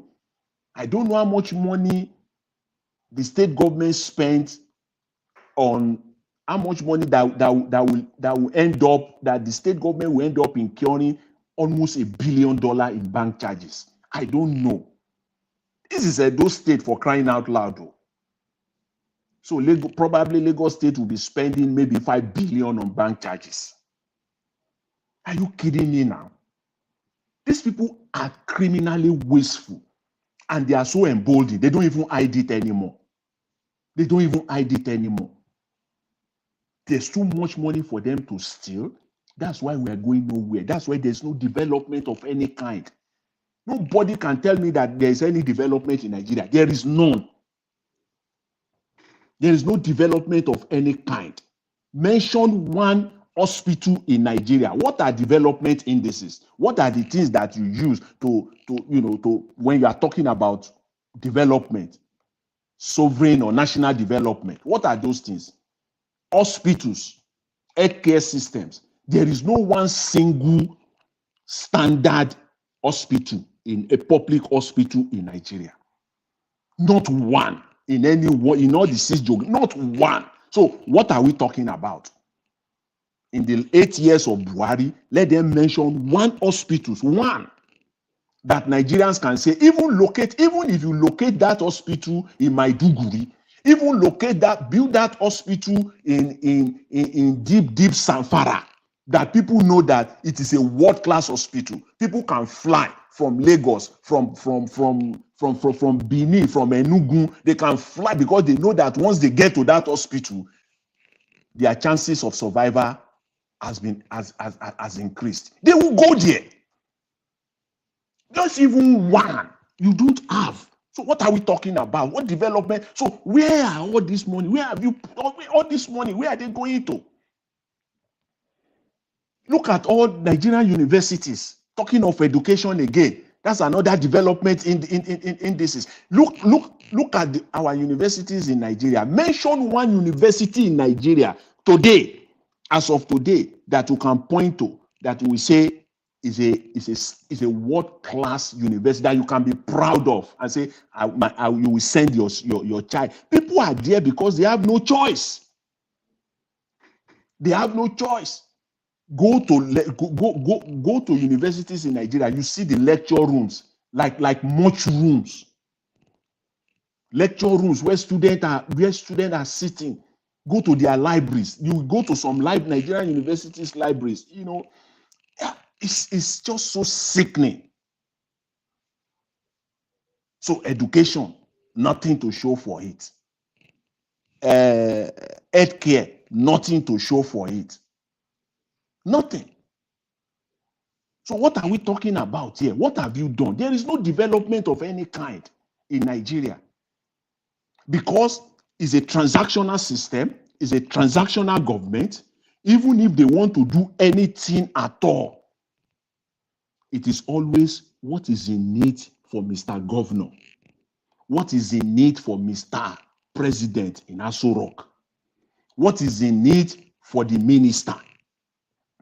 So even if they allocate 10 billion naira, Mr. Governor or Mr. President or Mr. whatever minister is already seeking how he's going to get 5 billion out of that 10 billion. So at the end of the day, nothing is going to happen. So there's no development of any kind in Nigeria. That's just where we are. And Nigerian case is just, as I always say, I've said it over and over. It's a movie. We keep on watching it, and for me, again, I will end up by saying Nigeria is in your hand. You will take your country back when you are ready. When Nigerians are ready to take up their country, they will take up their country. Thank you very much, Mr. Elvis. Thanks to everyone. I really appreciate the opportunity. Thank you, Mr. Jonathan. Thank you very much for your wonderful submission. All right, Mr. Kenny, please, if you're there, I'd like you to talk to us. Good evening to you, sir. Thanks for your patience. Mr. Kenny, are you there? Okay, Mr. Kenny, you're not available, unfortunately. I think we need to move on to, I don't know if Madam Patricia is available as well. Madam Patricia, are you there with us? Okay, Madam Patricia is not available as well. Okay, let me come back to Mr. CM again so that we can have our final submission, so that we can round up. So this time I'm going to time everybody because everybody that have given their submission, I didn't time anybody. But this time we're going to have 8 minutes final submission. And I will stop you, even though people can interject you, but once it's your 8 minutes, I'll stop you. August CM, please talk to us. 8 minutes final submission, sir. Thank you. Okay, and thank you, Niger Watch. I think what I need to retouch again was this. I think I didn't say 27.5 trillion naira budget for 2024. You see, I think was it not 2 weeks ago we were treated to how many billion supplementary budget, and now this. I think, and when you see this, when you look at the figure, you might think that Nigeria, this money will be made by Nigeria. Now, let me say our crude oil. Most of them won't come from there. It's going to be borrowed again. They borrow to finance a budget. I think what people like me are interested in knowing is what is our debt profile, say towards the end of the year. How much is really Nigeria owing? I don't know. I read it somewhere. Somebody sent a WhatsApp message. He said there is a chance that China may be annexing some of our institutions because the money Nigeria is not paying back. That's why Nigeria is looking for elsewhere to go and borrow. They are no longer borrowing from China. During Buhari's time, it was China. Now I don't know what they are going to, where they are taking money from. And somebody also said that what this man went to do in Germany was to sign whatever they get. They've already mortgaged maybe our gas for many years to come so that they can get money. It's not a long game. It's a case of come and be taking the gas maybe for now till the next 2, 3, 4, whatever years in such a way that they can get the money to spend. Which brings me to this next question. This money, where no infrastructure, at least the power, even our insecurity, nothing is being done. Nothing is being, like Jonathan said, there's no development taking place in Nigeria. Nothing is being done.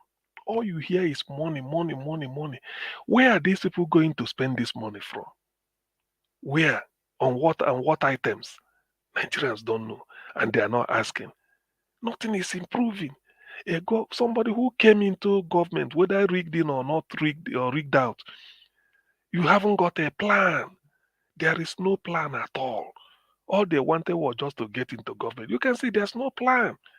Nothing is being, there's no policy, no coordinated. I think somebody, if you had prepared to come into office, all you should have been doing was the moment you come in, you start executing your plan. Then people will see it. He said, according to our manifesto, when we were campaigning, we promised that this now. Now we are flagging it off today, or we are getting this done, or we are doing this. Nothing is happening. It's still a case of every day they are jetting out to go and borrow money. And you start to wonder, the people, institutions giving this lending money to Nigeria, what guarantee did Nigeria give them that they are going to pay them? I think the thing should have been when they come borrowing, you will look at the debt profile, the ones they are owing. Have they been able to do it? Nothing. It's just to service debt. Service debt. We are using this to service this. Was it not yesterday we read about the money to be used to service debt or so? And that is not paying the rating. To be honest with you, Nigeria is doomed. But the surprising thing is that people are still doing as if nothing is happening. Or is it a case of that? Is it a case of the people not knowing what actually is going on? Because everybody is hell-bent on leaving the country. Fair enough. If somebody, water must find this level. So is that just the case? And nobody is talking. Nobody is querying them. Nothing is happening. They are just on just like freely, just collecting money and donating. Donate like Obaseki, donating money here and there for meal. Is it not really a shame? Let me return to that. How can a governor be talking of meal? Meal for who?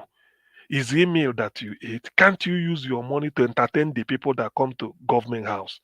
Why are you paid salary? And you take a what is it called, security allowance? What are you going to do with your salary? You live in a house well accommodated. Whoever visits you, can't you entertain them? Let it be your own. What are you telling the people of Edo that you spend meals are 425 million on meal? What? For who? Is it every day you host people to a feast at the government house? And this they say is just our 3 months. Is it every day? Or are they still doing I thought P2B's platform speech should have taught them some people should have copied. No wonder P2B said if you have a state governor that is not paying salary, is not doing anything, come and call me. I know where the money is going because I've been a governor. That's what he said. It's a shame, really. These people are really heartless. Now, let me also ask. Philly Shaibu, probably you are listening, or maybe somebody will tell you. There is no, look, it's not tenable. I fought for democracy. All of us fought for democracy. So many people, even some even are no more due to injuries they sustained. Some fled the country, we know, and came back and just maybe passed on. Now, you said you inhaled tear gas. If not, you should have died. Every tear gas causes cancer. If really you inhaled it, every tear gas causes cancer because it's a toxic fume. That is being deposited on your lungs. It will cause you cancer later. Don't say that. If indeed you inhaled it, because it's not meant to be held. Now, for you to have said you fought for democracy because Abacha was doing one-man march, Daniel Kano in those days say youths honestly asked for Abacha, one-man march, and then Olisa Abakoba and Michael Zekome, then we are organizing a 5 million man march at Yaba bus stop, and the police dispersed them, and the army, I think, police. So if indeed you were there, because there's no video to show, I think by now you should have been telling people, look at me, no video, you just claimed. You just like you are claiming, there's no way to validate it. Okay, assuming without conceding that you were there, how many years do we owe you to reward you for fighting for democracy? 18 years is not enough. And you are still saying that you fought and so what? So we continue rewarding you. If you finish this, you go to the Senate. When you during that, I say I fought for this democracy. Okay. If you after fighting for democracy, you spend 18 years. Is it only you? What of those that fought it with you? When are they going to start their own dividend? When are they going to start? Check how many years you were then when you were fighting for democracy. Then you know how old you are now. With how many years you spent in government. What of those that were of the same age with you? What did you give them? So there's nothing. In that case, please, this is not tenable. It's an insult. It's a collective insult on the intelligence of the people. People should, in fact, any politician that will just come up again and say, I fought for democracy is just stupid. Even if you fought for the independence of the country, does it mean you will rule us forever? What nonsense! All this trash you score. If you have no manifesto, not even timetable, let me use Black Panther's word. If you don't have any timetable to present, please just enter house. According to as Mother Rita will say, of course you have to enter house. Niger Watch, thank you very much. Let me not overstay my welcome. Thank you. Thank you very much, sir. May God bless you. Thank you. Mashallah, please talk to us, sir. Final submission. Okay. How do I start this our story? Was to me, we just have a bunch of evil people in government, and they have refused to repent. For Shaibu, if I were him, just go back home and find somebody credible to back up. If he's not a greedy person, because you fought for democracy and it's your right, a Milocon attitude, it's your right to be the next governor. If you're not a greedy person, find a young, vibrant Edo person from the grassroots, empower and work with him and install him as a governor, if you have conscience, if you want development for your state, you can't be separating yourself. You are not the only one in that state that has right to be a governor. Being a governor of that state is not your right, it's not your birthright, it's not your family birthright. You have served the state for 18 years. It's time to retire. Don't go and retire in shame, because there is nothing you want to do that is different from what you have done as a deputy governor. There is nothing you want to do.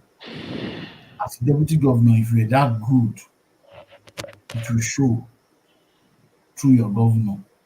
If your governor does not have ideas, at least you should have ideas to sell to him. Your governor does not have your principal does not have an idea. You two don't have idea. For 8 years you are there. You cannot say this is what we built. You are coming to the screen to talk about your history as a politician. We don't want your history. Show us what you can do. Somebody that, if you want to call it, to me right now, a politician is somebody that can point to projects he has done while he was in office. Project you did, executed, completed, and is beneficial to the people. That's what makes you a politician. Not coming in and giving us history of how you fought the Abacha and how you took tear gas. You should come and show us what you have done. From now henceforth, any position that's coming to the screen and they've been there for 2 years, show us what you have done. If it's pencil and barrel you share, come and show us. And start telling us how long you've been in politics, how long you have raised. Politics is not a career. You're meant to serve the people. It's not where you come and show your CV. You have PhD in this, you have BSc in that. Don't come and show us that. Show us projects you have done. So I would suggest, if you are listening, which I know, if you're not listening, your boys are listening. Your boys that are there listening, because you have them here. Please tell your order, me enter house.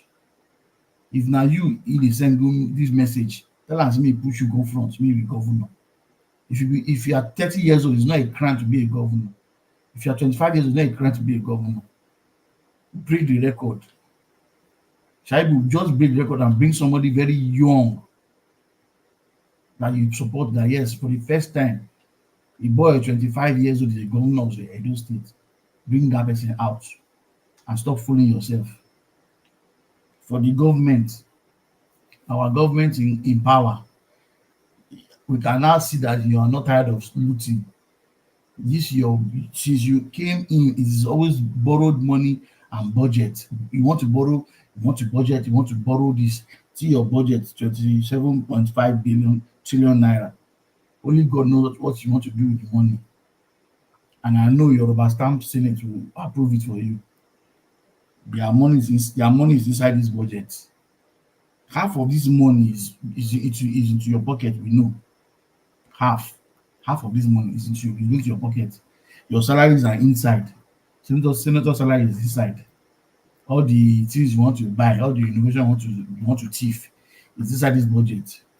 Continue. The only painful part is just be ready. Politicians in Nigeria, the day the mumu don't do for their eye, na go find airport and no go see you. They talk am small now, be like film. The day their eye go clear, na something go clear their eye. The thing una take cover their eye go clear one day. The thing una give them till they chop go clear. And I know say December don dey come now, how they gather the rice until they see them again. Just make sure say that everybody na give rice, because if you not give everybody rice, wahala burst. E go be like thief on the eye. You no go talk pass like that. Kiamu, congratulations, you don win your budget. You don succeed, collect money. I know say they no go talk say they no go give you this money. Now your money, you must collect am. God help you with the money you have taken. But you've won. But the truth is, I hope you are saying all these things. You want to buy this, you want to buy that. I hope they will buy it. Today is 28th of November. I hope after this government go, somebody will not come and tell us that you bought a fake equipment. We are telling you now, if you are hearing, because your people are on this our network listening. This is the real Senate. Somebody has already said it. The first caller said it. The real Senate is here. Nigerian Senate is the only place where you go. They will go and smile. They don't fight. They don't throw chair. 1999, when Obaseki was there, they were throwing chairs and table. Everybody was fighting. Then it was democracy. Now it's not democracy. It is kill and divide. That's why they're not throwing chairs. In this place, our Senate president is Mr. Ebos. We throw chair, we shock, we make noise, discourse. When he will shut everybody down, control everybody. The real Senate is here, so listening to us now, no problem. You want to collect the money, our colleagues over there that are thieves will give you, no problem. Collect it. But please, we will not be happy after 2 or 3 years that something is wrong with the equipment. Something is not working. God knows, everybody knows you are coming. All eyes are on you. So don't go and fool yourself and collect some money and then you don't do the job. It won't be easy for you because every member of this panel knows you. You know you in and out. And they will dig out your secret out. So if you know you want to collect the money, but do the job. Do the job. You don't care how much you collect. Put it there. So that when we are coming back from abroad, we can see what you bought. I don't mind. I will tell them how to see what Keyamo bought when I'm coming back. Thank you, Nadia Watch. All right. Thank you, Mashallah. Thank you very much for your presence today. Thank you. All right. Let me come to Mr. Alex. Mr. Alex, please give us your final submission. 8 minutes. Thank you, sir. Yes, thank you, Mr. Najawash. Thank you. I just want to say that we should forget about Shaibu. He's not going anywhere. Shaibu is not going anywhere. He has not done well as a deputy governor. For me, he has not done well as of assembly member, as a rep member. That entitlement mentality. We suffer for democracy. We do this. We did that. Those things are just too childish. So how many people in Nigeria now reward with corruption and with lack of transparency, lack of integrity because they went for one riot or the other in one point or the other of our history? How are we going to continue like this? Nelson Mandela went to jail for 27 years. He had 4 years tenure extra. He said it's enough. The CNN asked him why. He said, I want to go and rest. If it's a Nigerian man, he would die on that seat. He would die there. He had 4 years and he was popular. His government brought a lot to the South Africans. So for me, the black man with wickedness, with evil, they seem to be synonymous. Greediness, what you don't need, you keep acquiring it. You keep acquiring it for your children's children, leaving other people's children to suffer. Bad roads, bad medical care, insecurity, lack of basic infrastructure for education, lack of drinkable water. It's just a bandwagon, a continuation of a cycle of criminology. It's just a shame that we have somebody in Edo State, a deputy governor, who just finished 8 years, is declared to be a governor. That's the height of political setitism. It's just a political, nonsensiety attitude that is common with our leaders these days across the nook and cranny of the country. Gentlemen and ladies, Edo State is not Lagos. This is not a matter of Emilokon this time. Shaibu should get inside. Get inside. Edo is 4.3 million people. He should get inside. And he should be ready for the EFCC.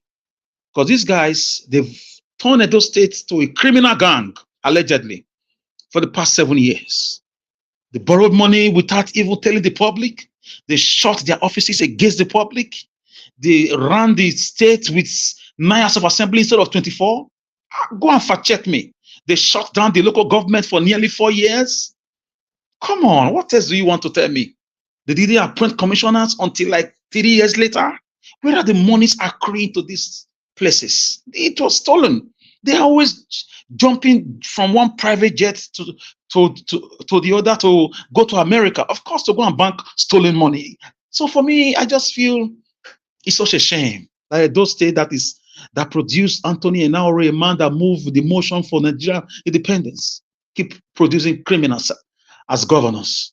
So Shaibu should get out. He should be ashamed of himself. And those are waiting for him. They will resist him, and they will make sure they will call him and Obaseki to question him when the time comes.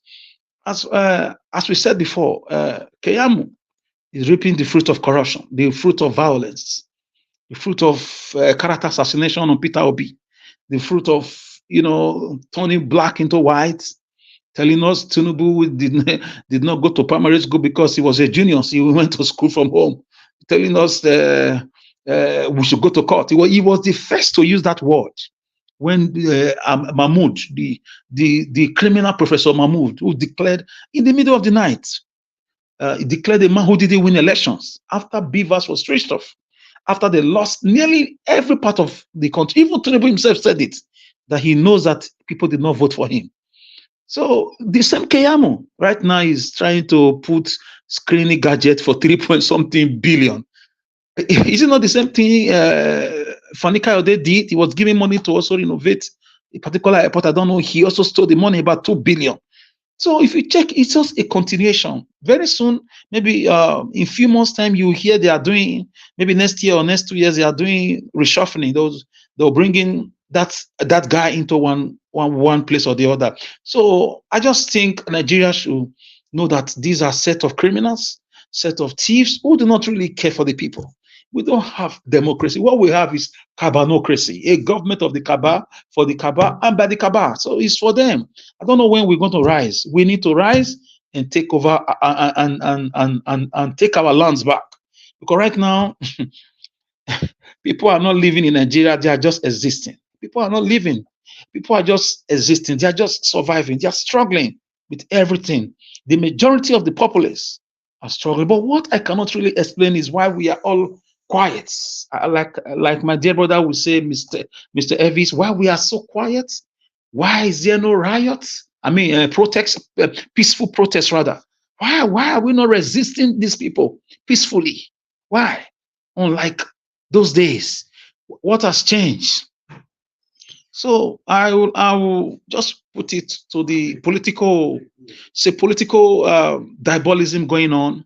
It's a political witchcraft practices. The political wizard of Oz, of course, is in Abuja.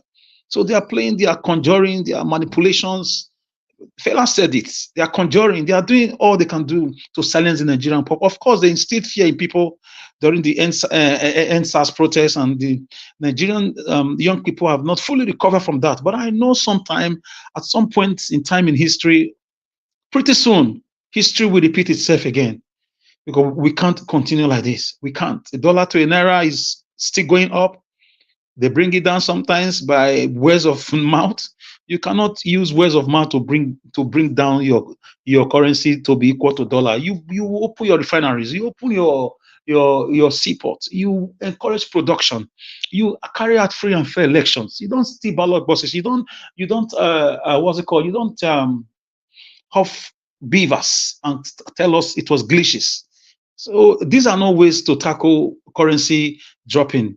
You have to be exporting to get the foreign currency. So we have a bunch of jokers, gentlemen and ladies, and they continue to joke with us and expose themselves on a daily basis. But I know they will push Nigeria to some point that people will have to rise. I thank Mr. Peter Obi for taking the opposition side right now, for not running away, because as we speak, a particular person has left already to Dubai till 2027.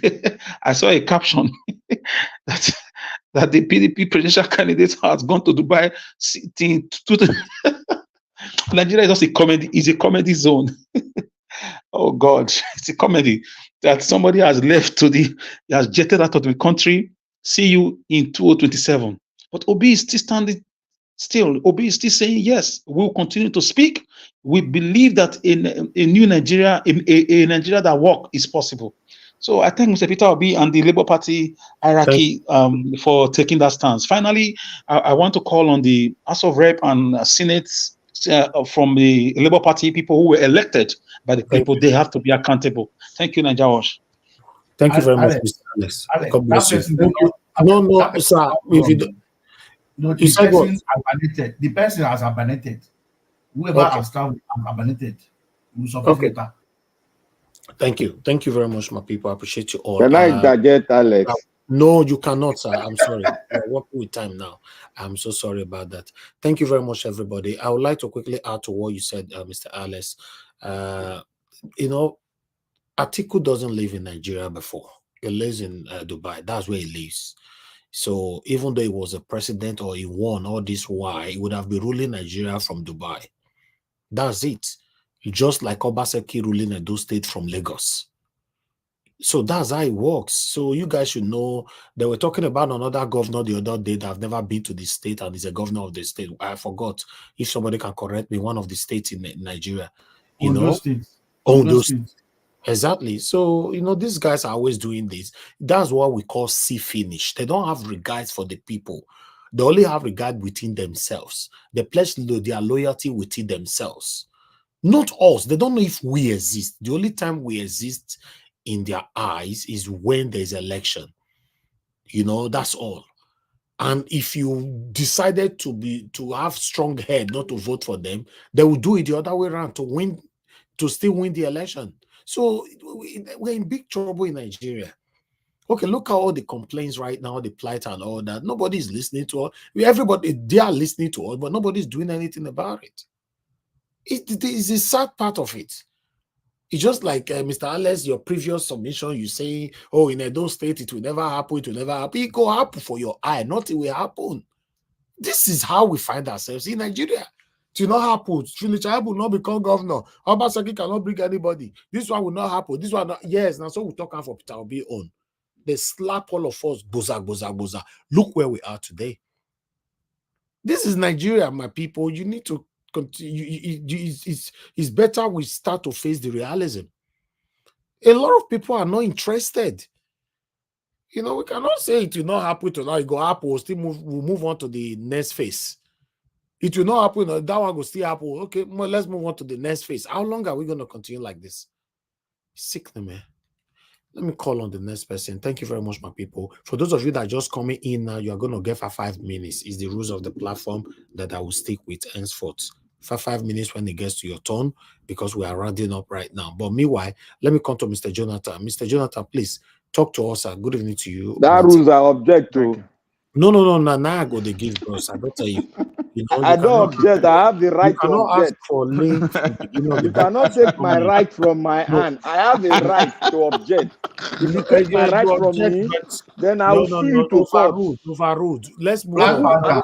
Who's overruling me? Yesterday, he said he was complaining about. Go to court. You know, it was okay. I will go to court. No problem. I'll go court. Yes, now, but it's not nice now. To be honest, you know, it was the first person that asked for link twice. It was sent. You hear we are rounding up. You came. You know, sometimes when we joke on something, they become a habit. It's not really nice. Remember that the person that is moderating this show is not too easy for me to sit here for 4 hours, 5 hours.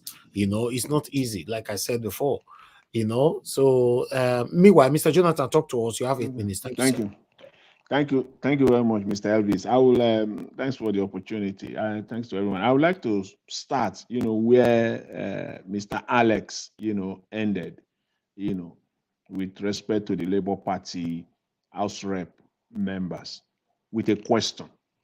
My question is, why is Labour Party, even with all this, you know, noise all over the place, why is Labour Party, that party itself as a standard political party, not challenging or instilling discipline on this member or these members that are now representing the party at the National Assembly? Why? What is the reason behind? Because I've been thinking about it for the past 4-5 months.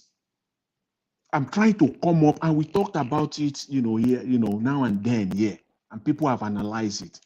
Why? Why is it?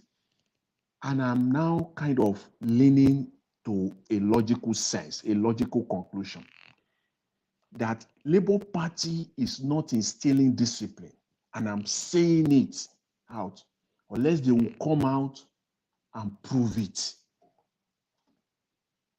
Labour Party, with all sense of, humility. Labour Party itself, they are not instilling discipline. I'm now talking about the Labour Party executive officers, their National Working Committee, their executives rank. They themselves, they have been compromised. They themselves have collected. That is the reason, as you will always say on this platform, Mr. Elvis, that the new government never probe the predecessor. They never do that. It is the same thing we're seeing in Labour Party. The same, that similarity. Labour Party don't have the leadership, the executive officer. They don't have the guts. They don't have the audacity to instill discipline on these members, to call them out openly and instill discipline. Both internally, you will have to sort it out. I agree with that. You will talk as men, as matured people that have understanding, that has vision for the country. And you will publicly as well, you will come out also and address it publicly. Because they are not doing it because they have been compromised. They have collected. Because most of these people did not just emerge as the flag bearer of Labour Party. They paid. Let's call it the way it is. They paid. They paid somebody. And that person can now, not at this time now, turn around and now say, please, I paid you. So sit down. I paid you for this thing. You are paid. That is the reason behind it. Is it the same problem? It's Nigerian problem. All these political parties. PDP is having the same problem. With everything that Wike has done, PDP has no guts to sanction Wike. Because Wike paid. That paid some people. They don't have the guts, the audacity to come out. The man should have been fired. His card taken away from him for his anti-party activities. But till today, he's still claiming to be a PDP member and working with the ruling government. Tomorrow, he will still come again and still want to support a PDP candidate. And even he will still even come out and say he want to contest under PDP. What an insult. They have no audacity to instill discipline on these people. That is my own take. Unless they have to prove it one way or the other. Because I don't understand this. That you will have members in this matter has been flogged. People have discussed it extensively. I'm still trying to find reason to it, and this is the only plausible reason that I can come up with at this point in time. Unless somebody have to, come up with some, explanation as to why that is not the case. Because you can't be greater than the party. You cannot. How can you have your members in the National Assembly and they are not following your political ideology? What is it? You will sanction them. Put them where they belong. You make a recall. At worst case scenario, then if they want to, what are you afraid of? They are going to cross carpet. Let them cross carpet because you stand on your principle. That is the party principle. And no one is greater than the party. No one. That is just how I see it, and it is for Labour Party to answer this. They have to undo, because this cannot continue. This cannot, otherwise we're just deceiving ourselves. This just can't continue. These Labour Party members have to, they just have to. These Labour Party members currently at the National Assemblies, they must do the work of the opposition. People are not stupid to have called, to have voted for them, to have asked for people, campaign on their behalf. I think it's not Nigeria of before. That is, after election, everybody just enter a house, then waiting for another electoral cycle. No, this is not it. You are going to be called until the last day, until 2027. I want to see the face. Maybe it is 2025, 2026. You will now be coming out now and trying to change color. You think people are stupid? This is the time to do it, including Labour Party themselves, the leadership of Labour Party themselves. They have to do this. If they are hearing, they must do this. This is your responsibility. You got to call your members to order, both internally and also publicly. That is their job. And with respect to the over 22 trillion budget, let's start with this. What is the revenue of Nigeria? How much is Nigeria even making in terms of revenue? We all know that more than 80% of that revenue goes to debt servicing. So if that is the case, so what goes to the state? Where do they get the money that goes to the states? Of course, it's printing. They print Naira. Naira that will not be used for any meaningful purpose or purposes. They will go and print Naira. And what does even the state government use this Naira for? Larger percentage of the Naira that they get, that is printed though in the first place, larger percentage of it, they don't use it for any developmental projects. They have to be running eta-sketa, looking for how to exchange it to dollar so that they can siphon it. So you can see our dilemma there. Naira has no chance. Ultimately, the Nigerian currency stands no chance. In the midst of no production or industrialization of any kind, the Naira stands no chance. All the governors, all of them, without exception, they should be ashamed of themselves for the fact that all the money they are getting, there's no meaningful development in their state. Even primary education. Forget about secondary, even tertiary. Primary education. If you don't have standard primary school in your state that you can be proud of, that you can send your own child or children or your grandchildren to, then you should be ashamed of yourself. Because we're talking of primary education here. Just primary education. All of them, all these governors should be ashamed of themselves that in your state you don't have standard primary schools, for crying out loud. Primary schools that you can be proud. Thank you. So Thank you. I'll leave it at that for now, Mr. Nigeria. But that's the state where we find ourselves in Nigeria. Thank you. Now, thanks very much. Thanks to everyone. I appreciate it. Thank you, Mr. Jonathan. God bless you, sir. Thanks for your submission. All right. Let me come to Black Panther, please. I would like you to talk to us. Good evening to you once again, my brother. Please talk to us. You have 5 minutes.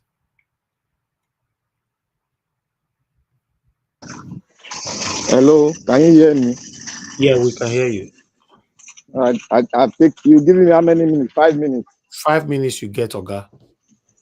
Okay, now. You have 2 minutes, Mr. Black Panther. 2 minutes. No, 5 minutes good for her. May use that one to talk. Okay, now. Yesterday, before I remain 4 minutes for your time. Before I start to scatter yarn, make I greet everybody first. Make I not lose my manners because of una talk. I greet everybody in the house, both the one in Nigeria and both the one in the diaspora, all of them.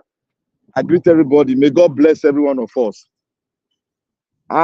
You know why? It's something I don't like to complain. No.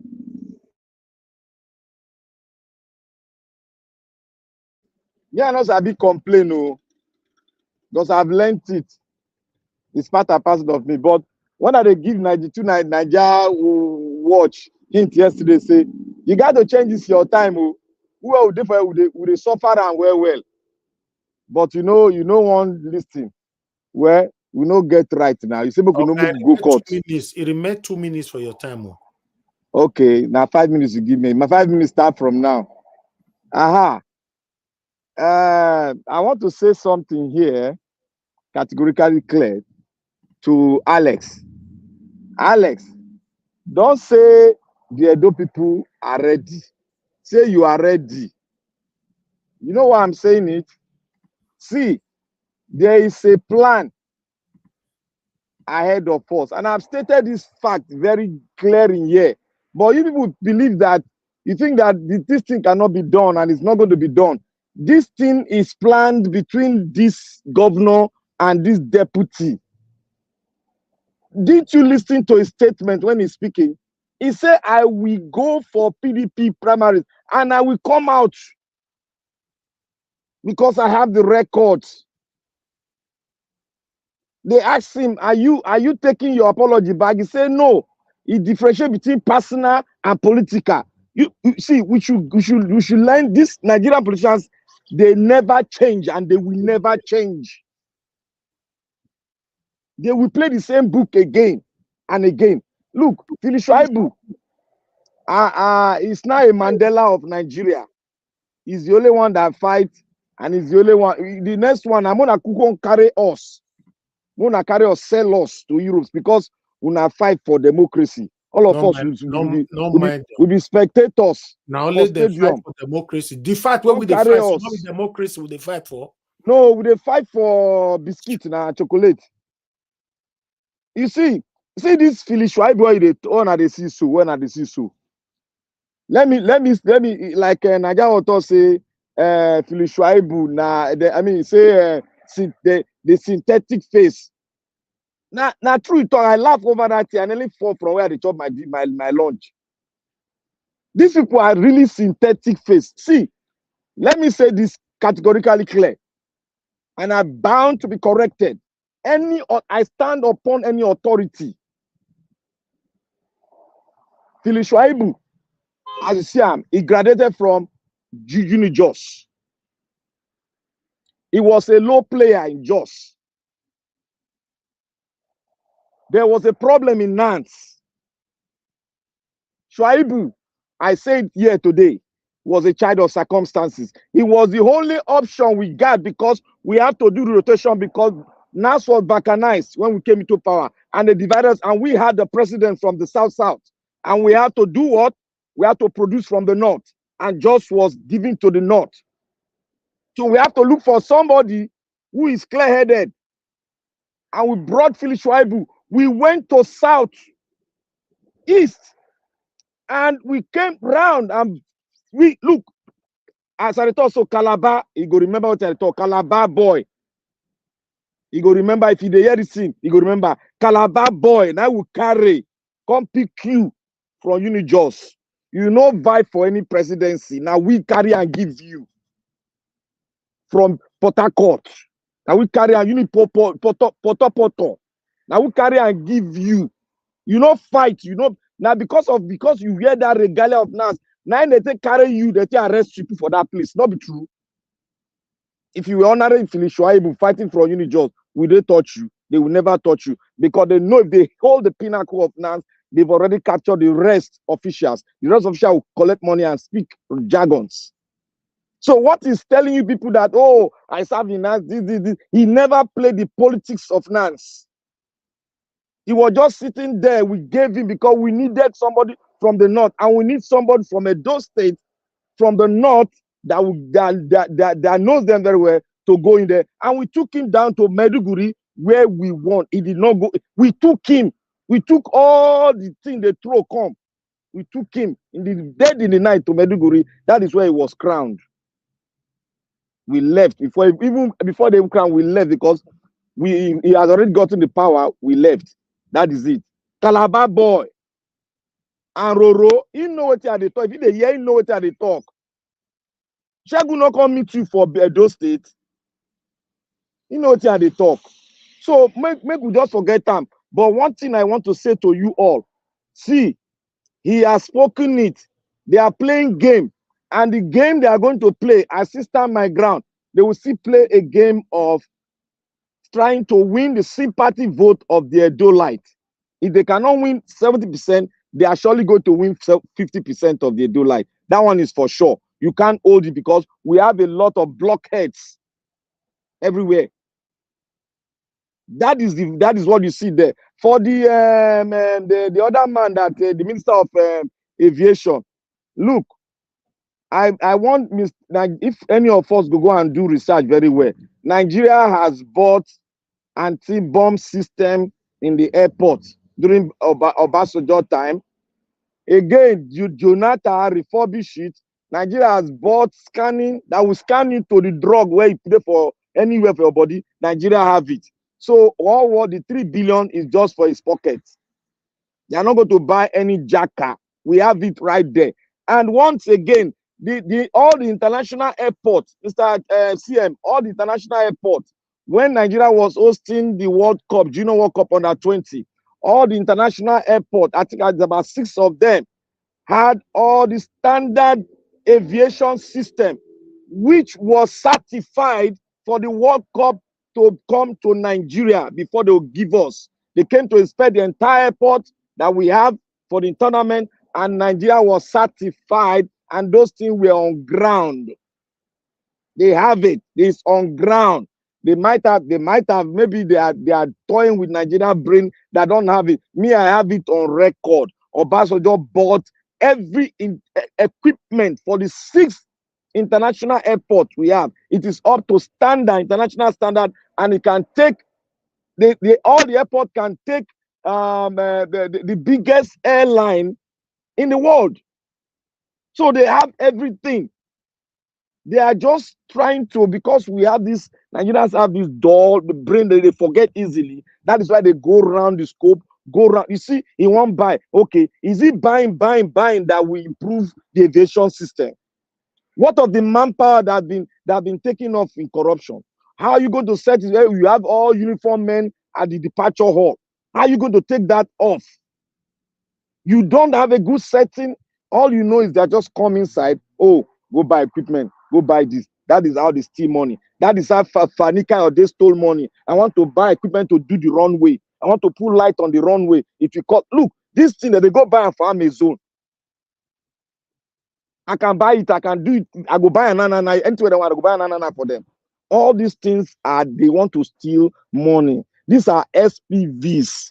They've already created it. That is what they do. Have you people heard about any Nigerian politician that, oh, this is the timeline. I'm going to train all the processors. I'm going to move all of them out of the national airport so that the passengers can. I'm going to make sure that the AC are done 6 months. They are going to be done like that, overall 6 months. Have you heard any of them? All they do is, oh, I want to buy this. I want to do runway. I want to put the light, because that is SPV for them to steal money. That is all they know. Okay, thank you. Thank you, Mr. Najawash. Despite gave me time. Thank you. You tricked me. Thank you, right. Thank you. I appreciate you. You know, you managed to still get that 8 minutes, you know.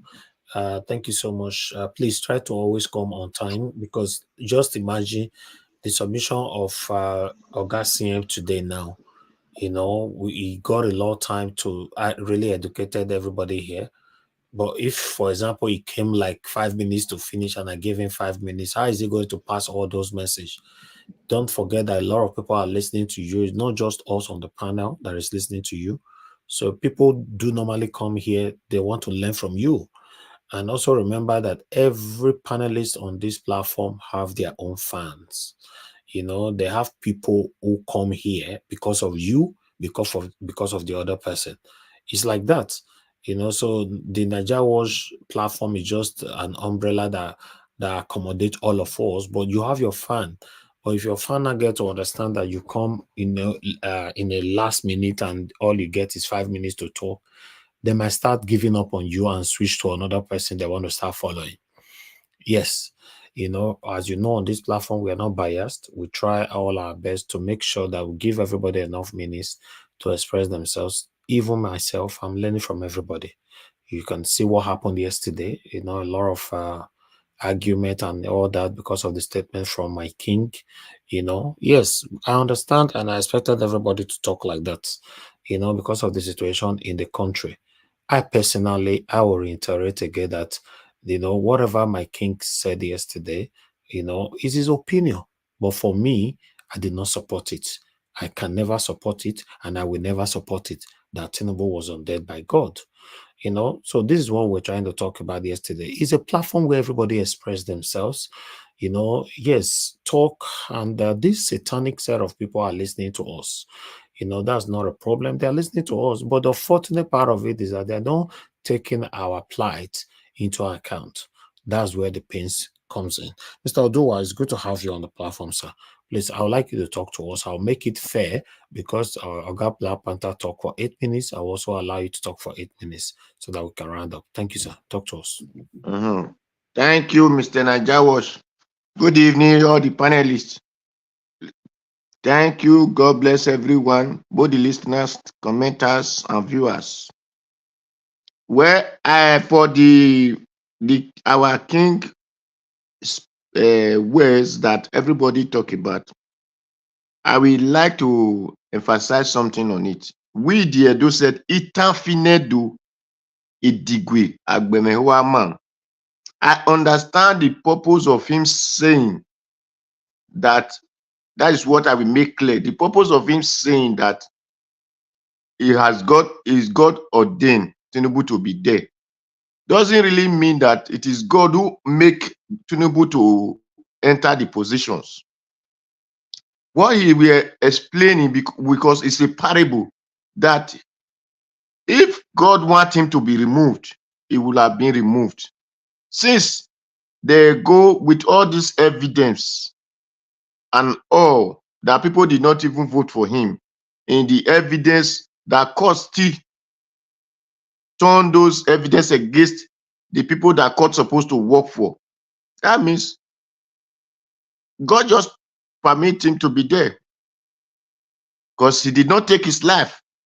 Because if that God take his life, if God don't want him to be there, we take his life. So maybe that one will have, since court have fight against the people he's supposed to fight for. My brother, there is difference between God ordained and God permits. No, so sir. That is why we said don't confuse it together. If you are talking what because you are saying is after correct. that, sir, after that he said he's listened to what he said. He said they have come to the last bus stop of it. So there is no other place of going to again. What has that got to do with God ordained? Is God permit? My brother, please don't spin it. You are being a political spinner here. If you want to spin, you can spin. If you want to spin, but I don't allow spinning to go, for me without making my point known. That is spinning it. Sir, you did not object me, and I did not give you permission. You just come and take my time. No, because you are spinning the. I'm explaining what he said to you now. And that is why those who interpret what he said, that's what he's trying to do now. Those who interpret Bible will tell you Jesus speak in parable. I told you that with the Edo said, meaning you throw parable for the Edos, you explain to the villagers. Doesn't mean the villager did not understand parable more than those who live in Edo himself. Interpreting parable also could be misleading. That is it. That is what he said. Because he explained it after he said that words, he said that they have gone to the last place. There is no other place again. So, and he's still there. So you have to understand it well. Well, for the Shaibu, who said he fought, they did not fight for democracy. Nobody have fought for democracy in Nigeria. What they fight for is double crisis or devil-crazing in Nigeria, because Nigeria does not have democracy. What Nigeria have now is autocracy, double crisis, and devil-crazing. So there is no dividends of democracy in Nigeria, where what they know as express road, which is not even express. Over 8 years, a vehicle cannot apply it, and they call it democracy. And these same people are in government. In place they say democracy, you don't have lights. You don't not to talk of a pipe-bomb water. Not talk of good environment. Everywhere smelling. So Nigeria did not fight for democracy. They did not have democracy. They have double crisis. That is what they fight for, or devil crazing, and that is what they are doing, and that is why we are in pain in the country.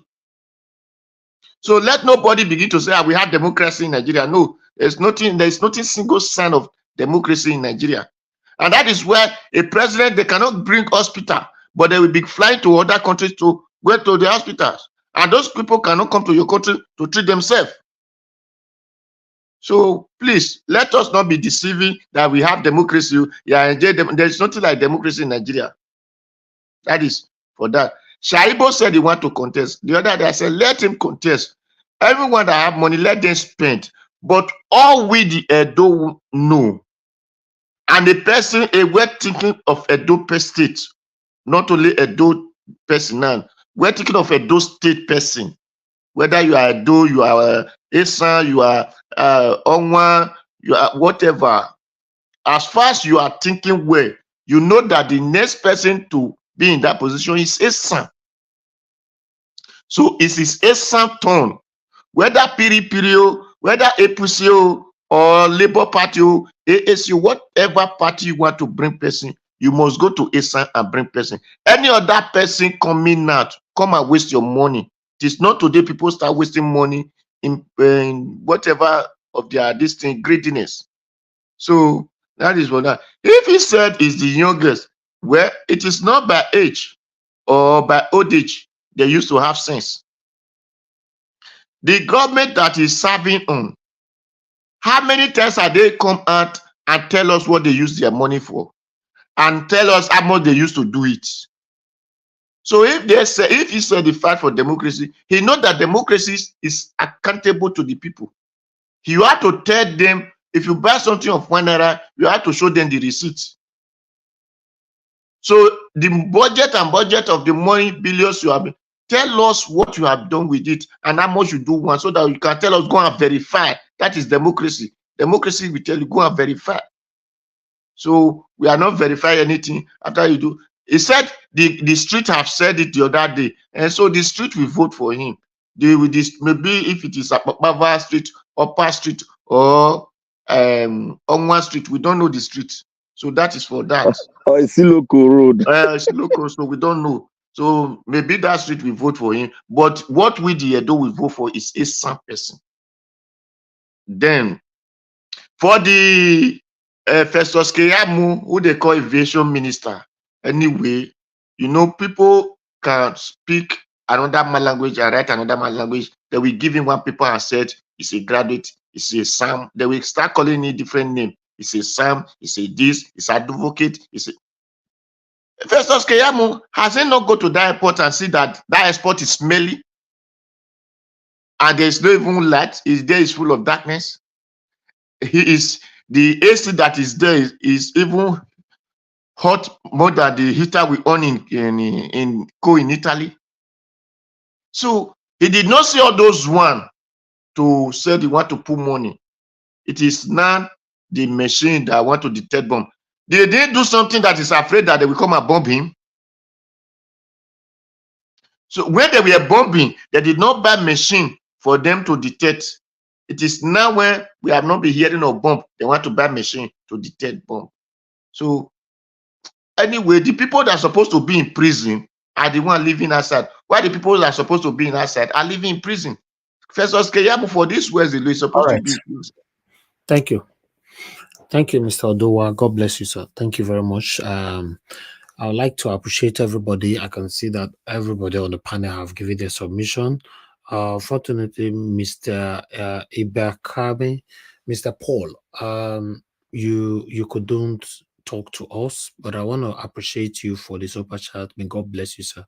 Mr. Paul, thank you very much. I really do appreciate this. It's my only super chat today, and it means a lot to me. Thank you so much. I want to appreciate every one of you that came to the panel today. Because we still have a couple of people here, I'd like to give the 2 minutes round again for the final this time for whoever that is available to speak anyway. But I would like to start that with Black Panther. Black Panther, please, you have 2 minutes. Do the closure with us. Then if Augustine is still with us, you're also going to have 2 minutes. Mr. Jonathan is still there, or Mashallah, also going to have the 2 minutes. Mr. Odowa, let's go there. Thank you. Yeah, I thank you, Mr. Najawa, for these 2 minutes. I'll be fast. Up to go observe again. I want to say here is that what is happening now in Edo State is going to be a determining factor whether the Edo State is ready for this fight.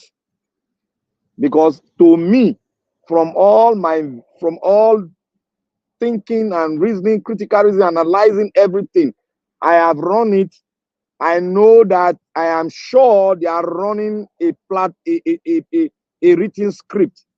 And those scripts they are running now, I saw a word in the word of the deputy governor. He said, I'm going to run under the platform of PDP. I'm not going anywhere, and my name is going to be on the ballot. Those are the words. I am not someone that just listens to people. I pick words that are big, that can shake a table and blow a table out of the space. And those words are very important.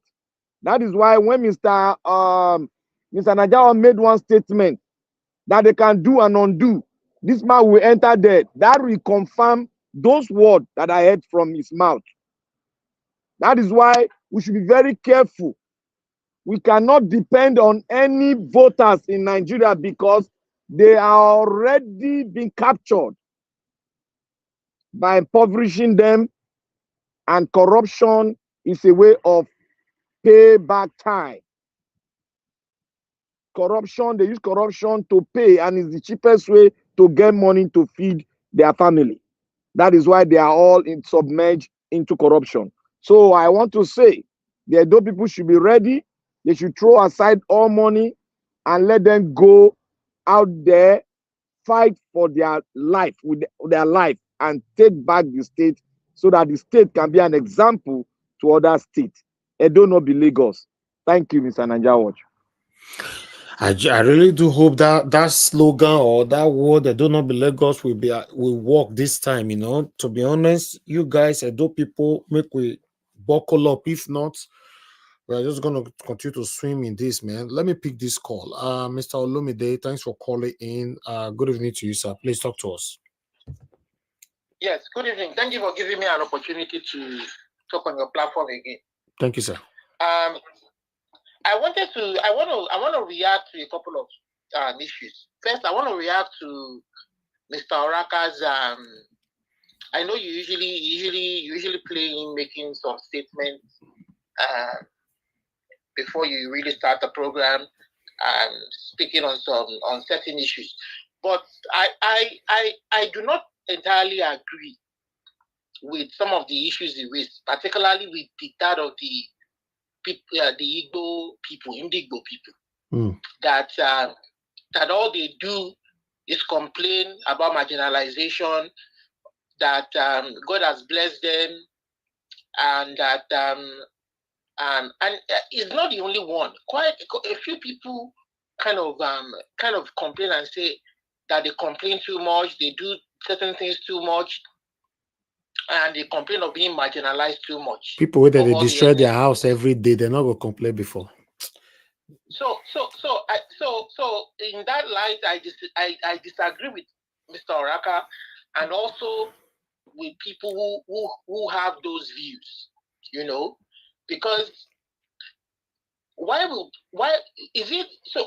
Are we essentially saying, see, this goes back to building a nation that is inclusive, that gives everybody equal opportunity regardless of your ethnicity. You understand? Why will the people go to a region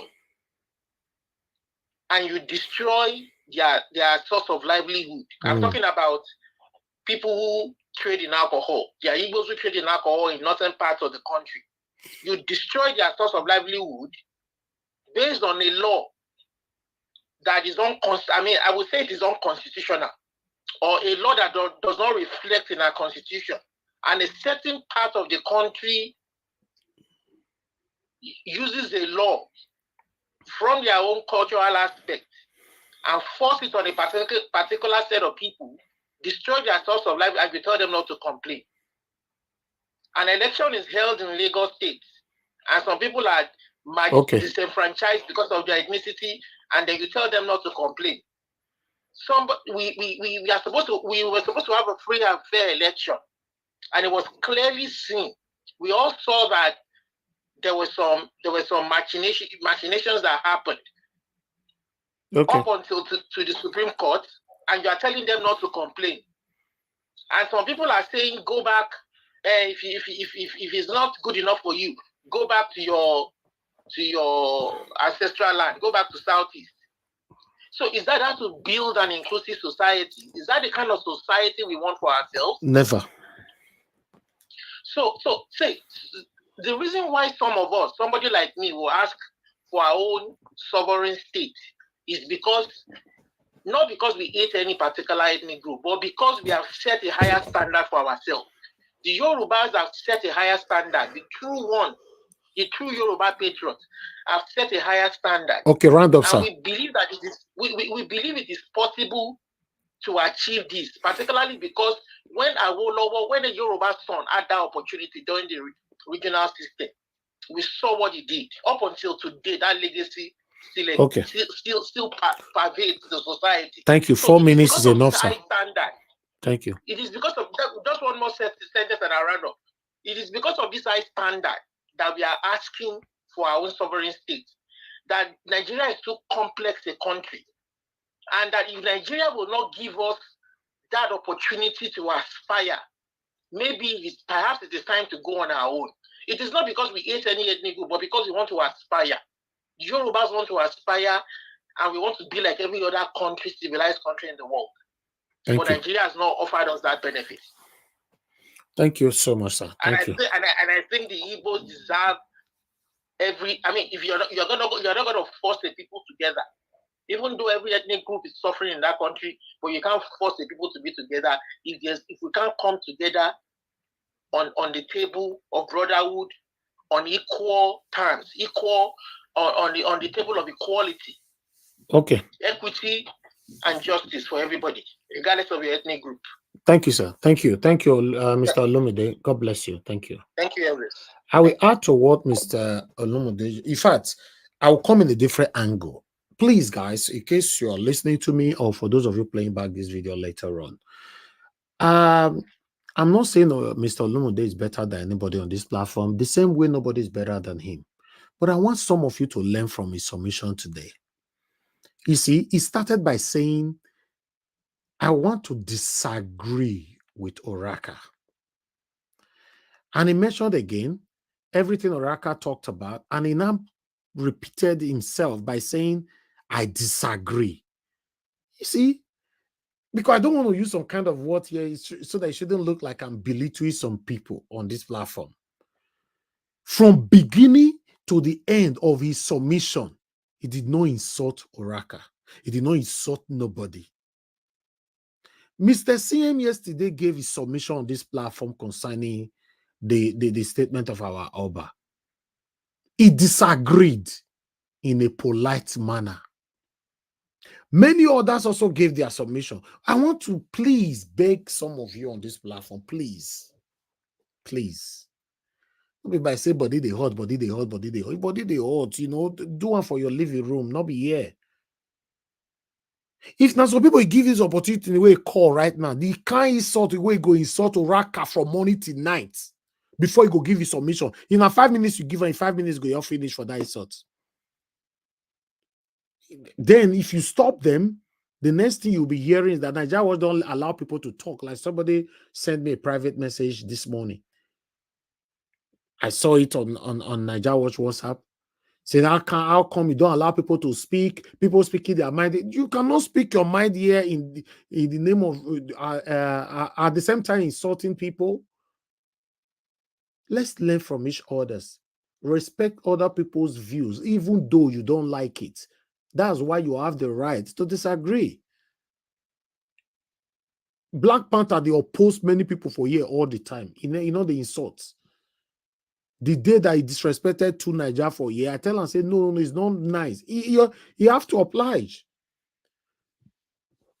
We cannot be insulting each other all the time here and all that. I want to thank you again, Mr. Olumide. I was actually waiting for your submission. And trust me, that your submission make my day. You have right to disagree, but you don't have right to insult anybody. I believe the only person you have right to insult is your children, not even your wife or your husband. The politicians, so you said what? Politicians that are eating our money, we have right to insult them. Not here, from your living room, not on this platform. Nobody can insult them from this platform. They eat your money, they don't eat your money. I did not create a platform where people will be insulting them here. If you want to insult them, politicians that are eating our money, you just open your window at home. Open all the window, open the door, start shouting, and insult the hell out of them from the living room there. That would be nice. And call their name, don't forget. Exactly. Call their surname, everything from your living room. But when you come here, you cannot insult them. You know, Mr. Elvis, sometimes insult it can be relative. What can be insultive to you may not be insultive to another person, or depend on the way. I understand. No, I mean the obvious insult. Let me put it like that. You know, you cannot be calling somebody, say, this thing I go kiss so person, you mention the person name. All these guys are used to insult already. You said what? Yeah. All these guys, they are used to insults. Yes, I know they don't even care. I understand. They defend them again. Now they beg for them. No, they don't even care about you. But I'm talking about the policy of the platform. I understand. You cannot insult here. It doesn't matter who it is. We don't take insult on this platform. Let people just respect that. And I will respect you so much if you respect that. You can also give a respectable talk, like where Mr. Naja was called the synthetic face. You know, it's bad as Tinubu today. How can I allow somebody to just come here and they insult Tinubu for my platform? It's not nice now.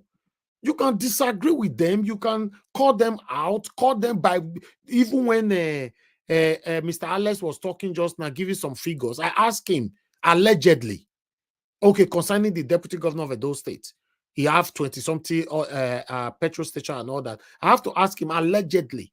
He said yes. He mentioned that.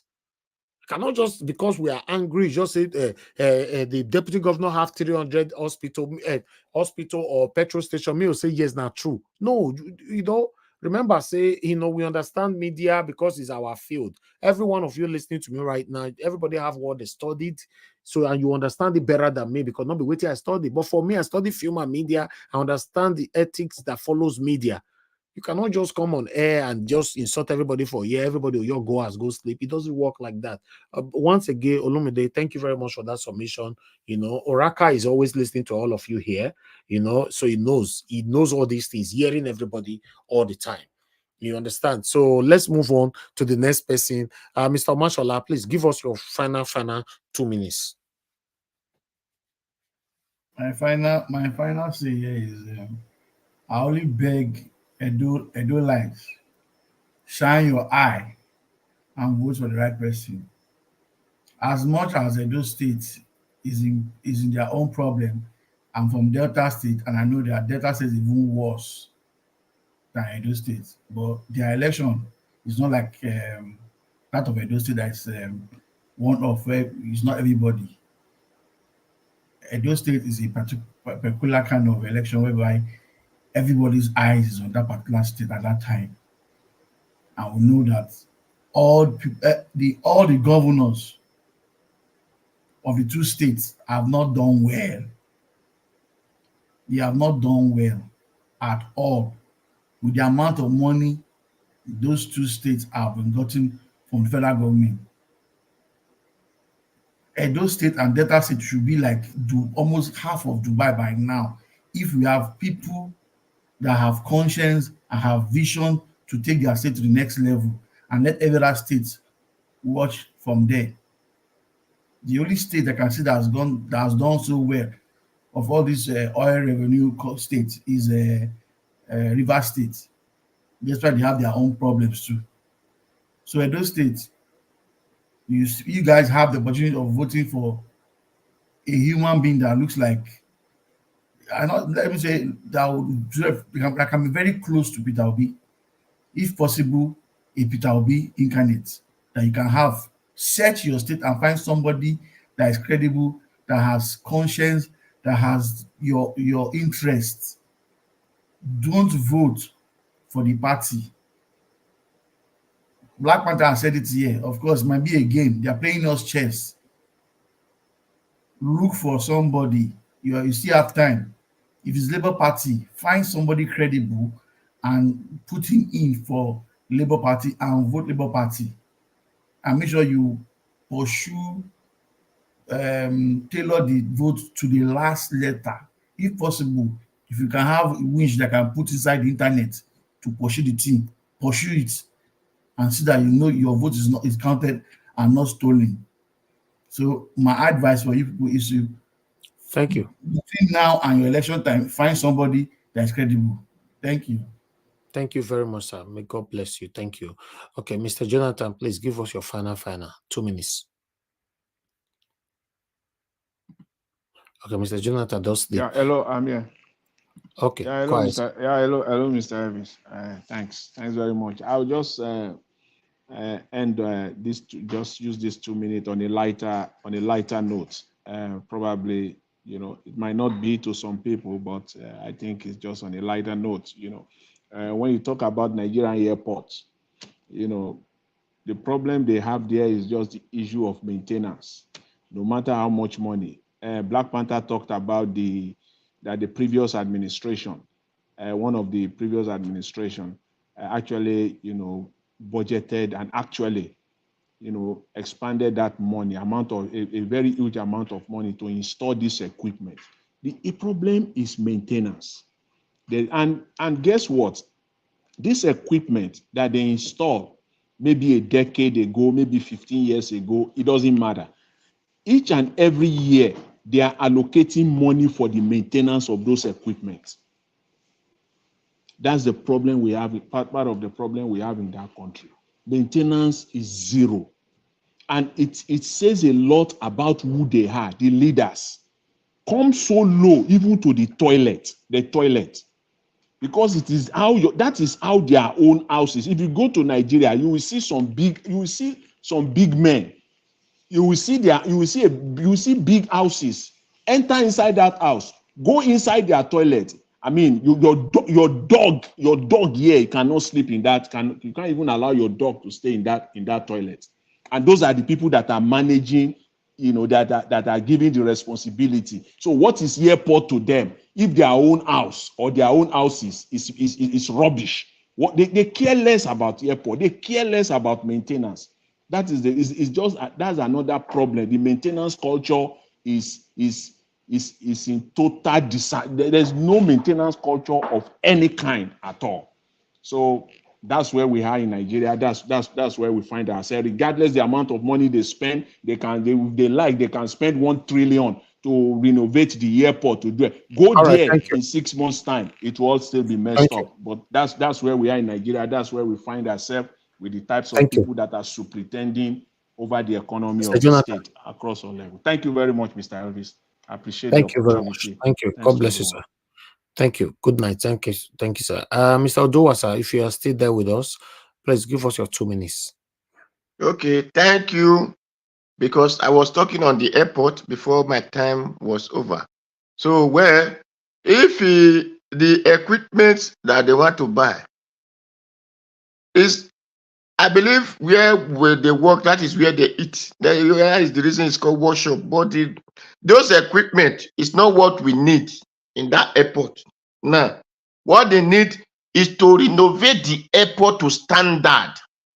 If he said they want to renovate the airport to standard, all of us will say, Kiriamu, you are welcome, and it's well appreciated. Not the kind of airport we have now, they call it international airport. So we did not say that one, because we just want to eat our money. So that is for that. For the Edo State, my brother and my sisters, my father and my mother, my friends and my enemy who live at home, who will vote for election, you want a better state to live on. Look for a better person, just as my brother said, not Shaibu, not PDP or APC, but a good person, or Labour Party or AAC or whatever, but good person, any party the person went to. I urge you to vote for the person. But for those who are in power now, eating our money, don't vote for them. They will still put you in more poto, just the way they did in 8 years ago. Thank you. God bless everyone. Mr. Odowa, God bless you, sir. Thank you very much. I appreciate you. All right. The last person here, deliberately kept him here. Ogasiem, God bless you, sir. Please give us your final, and let's round up. Okay. What I will say as my final destiny is, let me refer, because with election cycles finished last year, or this 20 yes, last year. Now this year, sorry, this year. So Edo election next year is an election of a consequence. Consequence in the sense that we want to make sure that it does not follow the pattern of Bayelsa, Kogi, and the Imo State, and that we have to command the attention of each and every one of us, both those listening and those that we vote, or those that won't even vote, because we have to stop this impunity. We've seen that APC may not campaign, they may keep quiet. In the end, maybe they do what they did in Imo State, bring a election result to the polling station, and then try to make sure that everybody signs it and they pass it as the genuine result. So it has a lot of things going, and I'm happy it's only one election, so all eyes will be on them, and people must have to do something. Then secondly, I want to tell Edo voters, well, as they confront Philip Shaibu, let them ask him, so if you fought for democracy, does it mean you go rule us till you're tired? Did you know they get a deadline? Or every time you say, every 4 years, you say, I fought for democracy in 1995, 96. Therefore, 30 years later, if not 30 years, maybe 12, almost 30 years later, you still want to be extracting rent from us. So in a lighter mood, the thing they make me laugh. Maybe if the man listen to, maybe he won't say it again. Just let's watch. He won't be saying he fought for democracy. Probably he must have had it from us. So on that note, Niger Watch, I thank you. Tomorrow is another day. Thank you for what you're doing. At least this is an opportunity for us to vent, reflect on issues, and then put them as it is. I'm happy that people are listening to us, and then that means that they take us serious. And because of the encouragement, we keep turning up every day. Thank you very much, and good night. All right, ladies and gentlemen, thank you very much. We've come to the end of this broadcast. I want to appreciate every one of you that joined us today on the panel, starting with the people that are still right here with me. Augustine, thank you very much. Mashallah, thank you so much. Mr. Jonathan, Mr. Oduwa, Mr. Black Panther, God bless every one of you, my people. Those of you that came in, that already left, thank you. I appreciate you all, Mr. Alex and many others. Thank you so much. Those of you that called in, although we couldn't take lots of calls today, although many people called, but the calls were coming late, coming at the wrong time, rather. But I want to say thank you so much. It's not deliberate to ignore your call. If we cannot pick your call today, tomorrow is another day. Thank you so much, my people. And I appreciate the only super chat that I got today. Thank you so much, Mr. Paul. I really do appreciate you. Thank you. My pocket never run dry. And those of you on the comment section, mother of all, Mommy Diaspora, thank you very much, Mommy. I appreciate you every day here. May God bless you. Thank you very much, Madam Amen Bright. Thank you so much. I can see you right there. We missed you today on the panel. Don Anthony, thank you so much. Thank you. Tony Africa, I can see right there on the comment section as well. And I can see more people right there. Thank you, Kingsley, Geraki, and many more. Victoria, Samudia, man, thank you, my wonderful people. Don Faye, and many others. Constant, I can see you as well. Thank you. Now God bless every one of you. Thank you for your time with us, my people. On this platform, we are not a perfect people. We've never portrayed ourselves to be perfect. Please always learn to manage us. When we offend you, we cannot promise you we will not offend you. We will offend you, but I want you to understand that it might be a heated broadcast that led us to do that.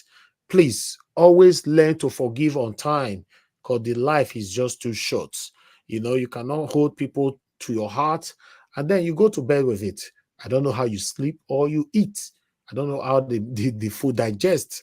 I'm not that kind of person. Maybe I'm a different person though.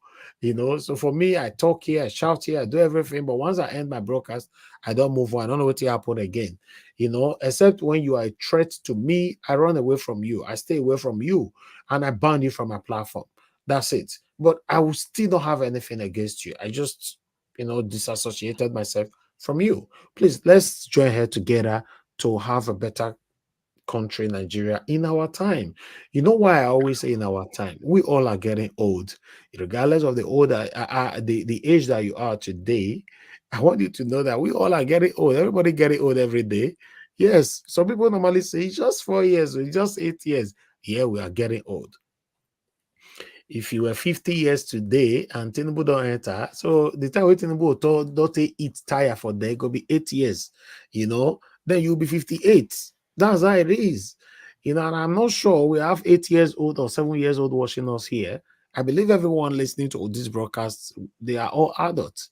So let's do everything possible to have a better Nigeria in our time, even though many of us have a wonderful, beautiful second option. But what about the people back home that doesn't have any option at all apart from Nigeria? I pity them.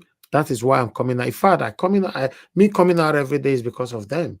It's not really mostly because of me, even though I know we cannot bypass it. It's still affecting us directly or indirectly, but it's majorly because of them.